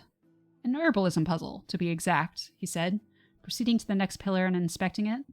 He jotted down a few notes as he visited each pillar in turn, and as he inspected the last, gave a satisfied nod and snapped the book shut. Exactly as expected. Roman produced a few small pouches from his pack. Vera retrieved one of them, and Roman tossed a second to the investigator. Here, take this. Put a few pinches of this in the nook of the pillar facing west there. West did as he was told, adding some spice-smelling dried petals to the small cavity as Vera and Roman sorted out the other pillars. Once complete, Roman collected the pouches and tucked them away. Now, we just need to wait for midnight. Keep alert. As they waited, the shadows of the distant hills stretched out, reaching the stony courtyard. At first, Vera occupied herself with a detailed inspection of the architecture, while Roman rested himself up against the front arc of the wall and West kept a patient watch. As one by one, stars began to peek out, the group gathered around the remains of a dead campfire in the corner. With the dark of the moonless night settling in and the summer air cooling, West found himself thinking wistfully of the comfortable camp they'd set up back by the road. Passing the time, he ate half the provisions he'd gotten from the innkeeper, chatted idly with Vera about her career as a field researcher, whiled away the hours telling old fables. All the while, he kept an eye sharp to the shadows, just in case there might be someone else lurking about, drawn by the sound of the gateway. It didn't make sense that no Zoroastrians had come out to greet them. The original designers of this place must have intended their entry method as a means to gain entry in a pinch, if a hostile force had seized control of the fort, for example. The Zoroastrians had to have other ways in and out of the place from within, and for them not to confront invaders was beyond suspicious. More and more, reality called the group's research into question. But Roman clearly didn't welcome his doubts. It would take more than suspicion to convince the swordsman that something was amiss. West only hoped that they'd be able to solve the mystery before they had gotten in over their heads, like all the other groups to have disappeared here before them. Ruminating, West hadn't realized he'd let the conversation fizzle out until Vera broke the silence. "Tell me about your magic." West cocked his head. "What magic, lass?" "The one around your neck." "Ah." West's fingers found the copper talisman hanging by a strong bit of string around his neck. It bore the shield and wings symbol of Avdris, the god of travel and bounty. "Just a trinket, lass." "It's old," Vera said, never looking away from her work. "What's it do?" West didn't answer right away. His gaze floated off toward some distant... Ooh, you can tell I took this from a different part. His gaze floated off, his mind wandering. "It reminds me of someone, is all. Nae much good for anything else. Ooh, hydrate. Water is life, friends, so drink up. Cheers."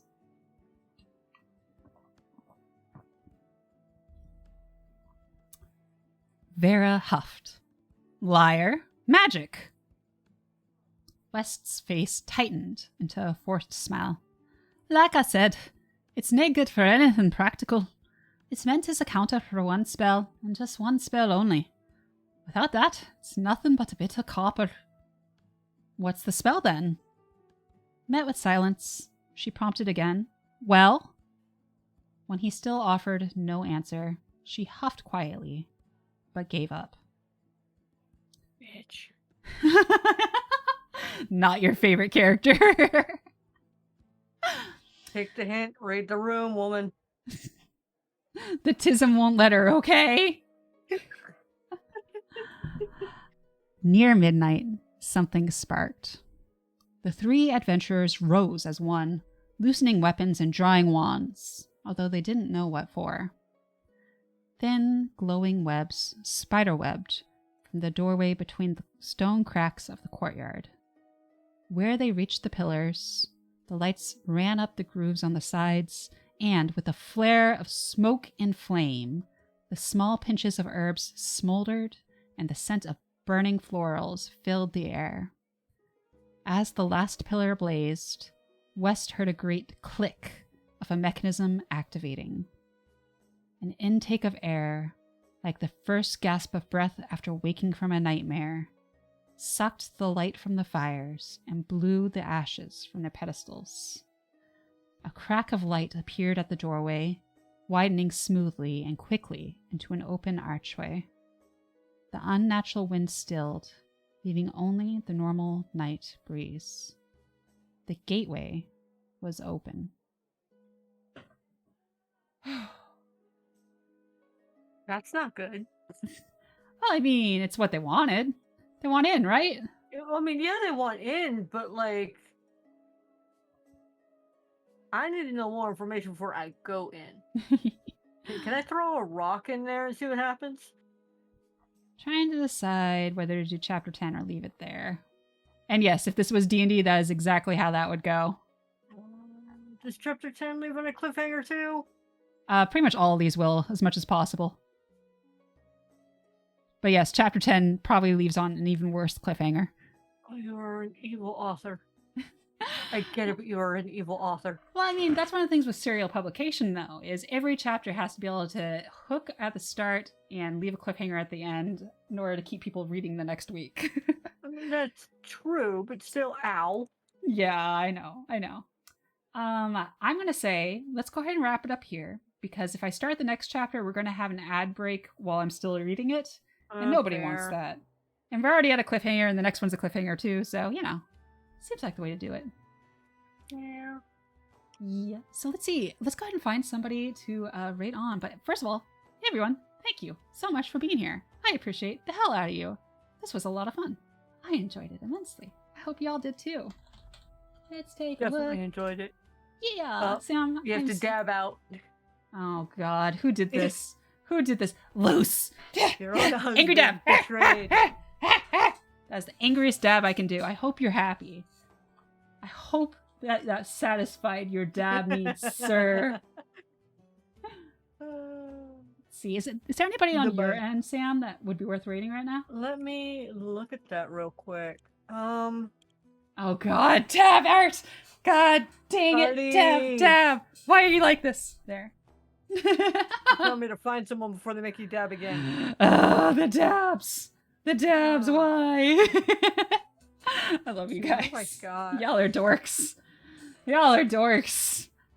Dabs aren't cheap either. I make people pay for that if they want to put me through it. I have a VTuber who's playing Elden Ring right now. Ooh, let's go. Yeah. Now, Send me let me type her into the chat real quick. Send me the name. Oh gosh, I have to move my microphone so I can see chat. Is my kind of the first person I met on Twitch. Oh, that's awesome. And also, if you guys think I'm a good mod, she's the one that taught me. This one that we're possibly rating, she's the one that taught me how to be a good mod. All right, So, we're doing it. yeah. Let's raid Natsuna, y'all. Yeah. Summertime, y'all. Thank you so much for joining. And Sam, especially. Thank you so goddamn much. I appreciate the heck out of you. Y'all, if you don't follow Sam, you absolutely should. She is incredible. She's so much fun to watch. She streams like 3 times a week right now. Yep. So give her a follow. She deserves it. Ankle. Otherwise, I mean, man, we made it through chapter 10. That's awesome. I'd love to pick this up again. For anyone wondering, this book is planned to have 9 acts, and each act is probably going to be like 90 to 120k words. Act 1 is fully written. Act 2 is probably about 80% written. There's a novella somewhere between them. There's lots to read still. So we'll probably plan on doing another stream sometime. But yeah. Otherwise, just know I appreciate you guys. Thank you so much for being here. I will be there already in the Discords shortly. All right. All right. I think we can wrap it up and go to the raid. So thank you all for joining me here on the Sunny Side. Me and Sam. And we'll catch y'all next time. Yeah. Bye bye.